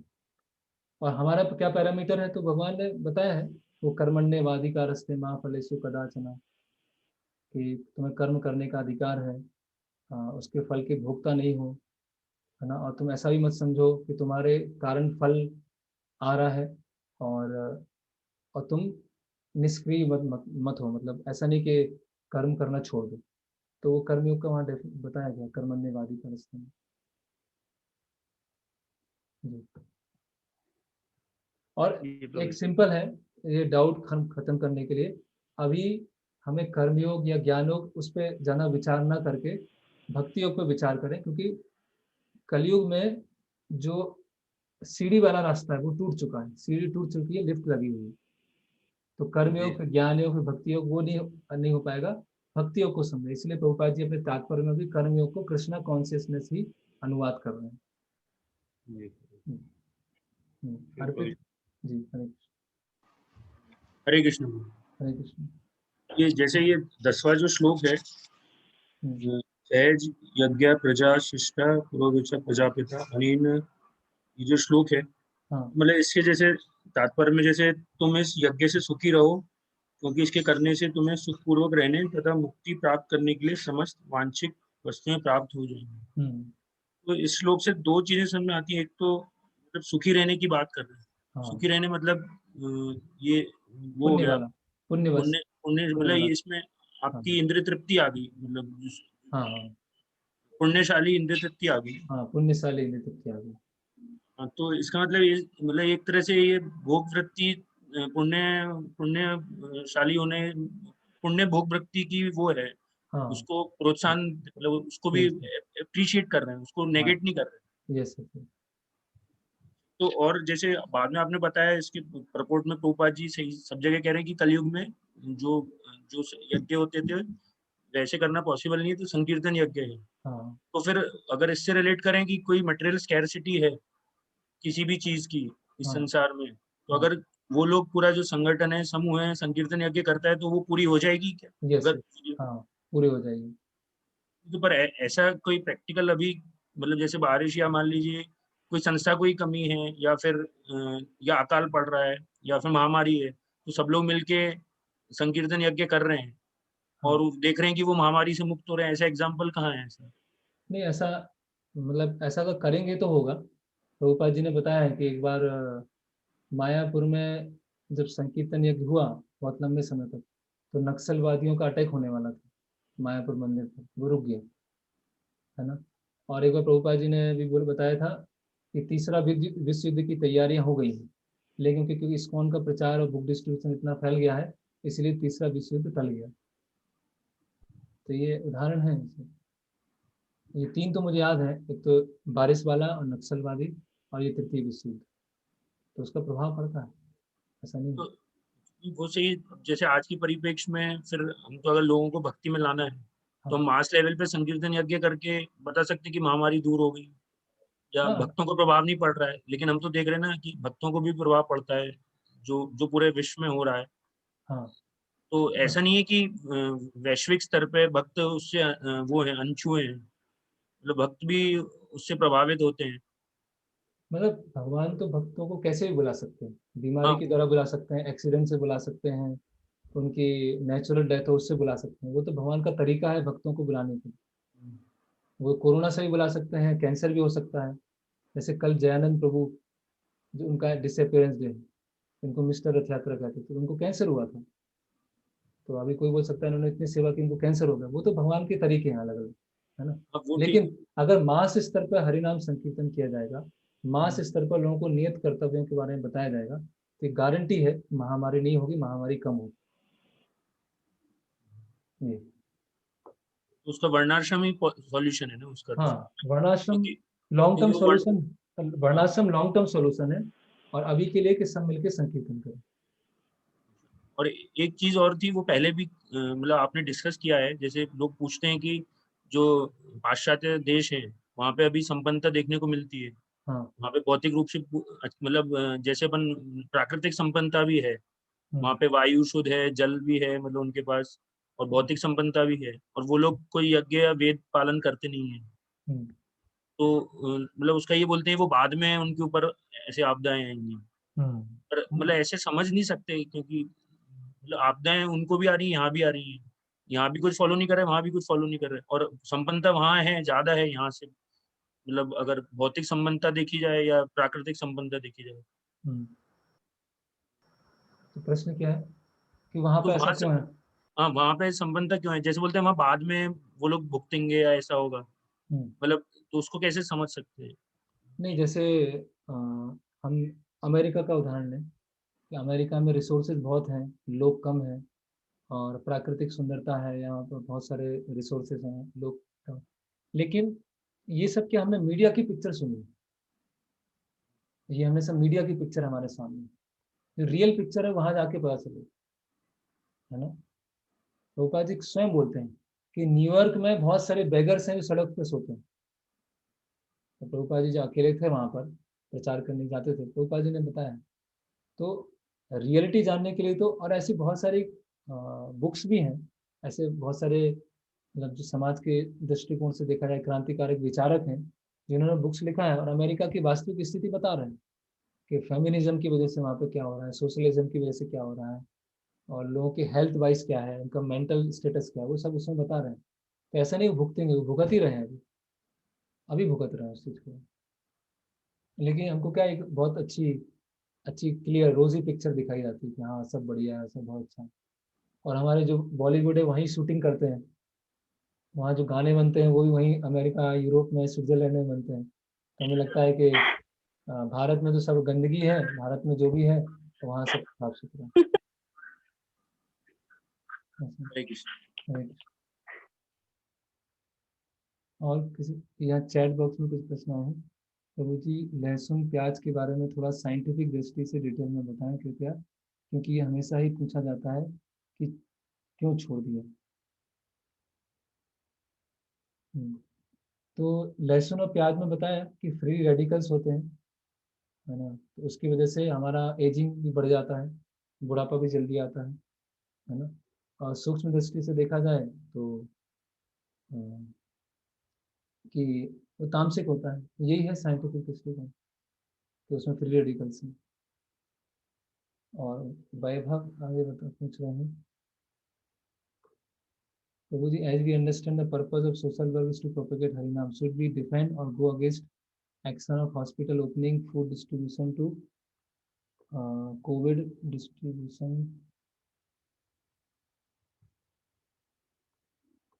Lesson by ISKCON among general masses. Why should, what should be our practical reply? Okay, तो हमें कोई डिफेंड नहीं करना है या उनके अगेंस्ट में नहीं जाना है, क्योंकि जो जो कर रहे हैं वो करें। अभी हमारा प्रैक्टिकल रिप्लाई क्या है? अ, तो प्रैक्टिकल रिप्लाई वही है कि समाज को हमें रिफॉर्म करना है ना, समाज में इस यज्ञ चक्र को लेके आना है। तो प्रभुपाद जी का जो सोशल, सामाजिक स्तर पर, बड़े स्तर पर लोगों की जो भलाई करना है, सोशल वेलफेयर, वो क्या है? वर्णाश्रम। तो उसके लिए अगर हम प्रयास करेंगे, अभी वो ऐसा नहीं होगा कि 1 साल में हो जाएगा, 2 साल में हो जाएगा, 5 साल में हो जाएगा, 10 साल में हो सकता है 3-4 जनरेशन चली जाए। जब उसको टूटने में ईस्ट इंडिया कंपनी आई, और जब ईस्ट इंडिया कंपनी गई तो करीब 150 साल रहे, तो 150 साल में उन्होंने तोड़ा है हमारे वर्णाश्रम को, तो उसको बनाने में भी तो कुछ साल तो लगेंगे ना। तो हमारा प्रैक्टिकल रिप्लाई उनके लिए यही होना चाहिए कि हम वो भगवान की जो व्यवस्था है उसको स्थापित करने का प्रयास करें, उसके लिए हम प्रचार करें और लोगों को शुद्ध भगवद गीता की शिक्षा दें। इससे धीरे धीरे धीरे अपने आप ही एक लंबे समय में ये पाप की क्रियाएं कम होंगी और अपने आप ही महामारी कम होगी। लेकिन लोगों को क्या चाहिए? इंस्टेंट इलाज चाहिए, इंस्टेंट, है ना, तुरंत। धैर्य नहीं है ना, तो कुछ भी बीमारी हुई तुरंत ठीक होना चाहिए, भूखे हो तुरंत, मरीज है तो तुरंत खाना दिए, तो वो तुरंत वाले में वो नहीं होगा, उसमें समय लगेगा वर्णाश्रम में। और शुद्ध प्रचार करते रहना उनको इस तरह से। ये हमारा प्रैक्टिकल रिप्लाई है।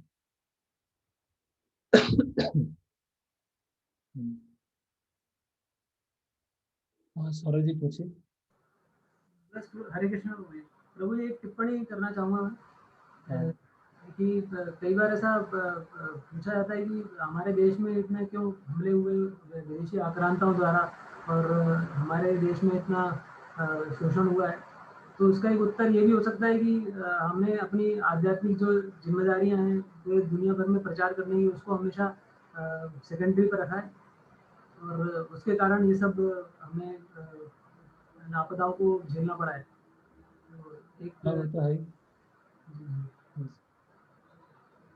यस, हरे कृष्ण।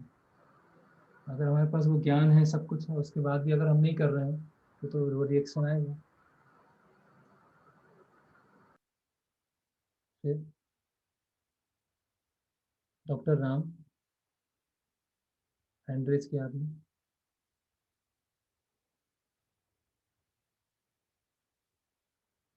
ओके, और किसी को आपका प्रश्न है क्या डॉक्टर राम? नहीं।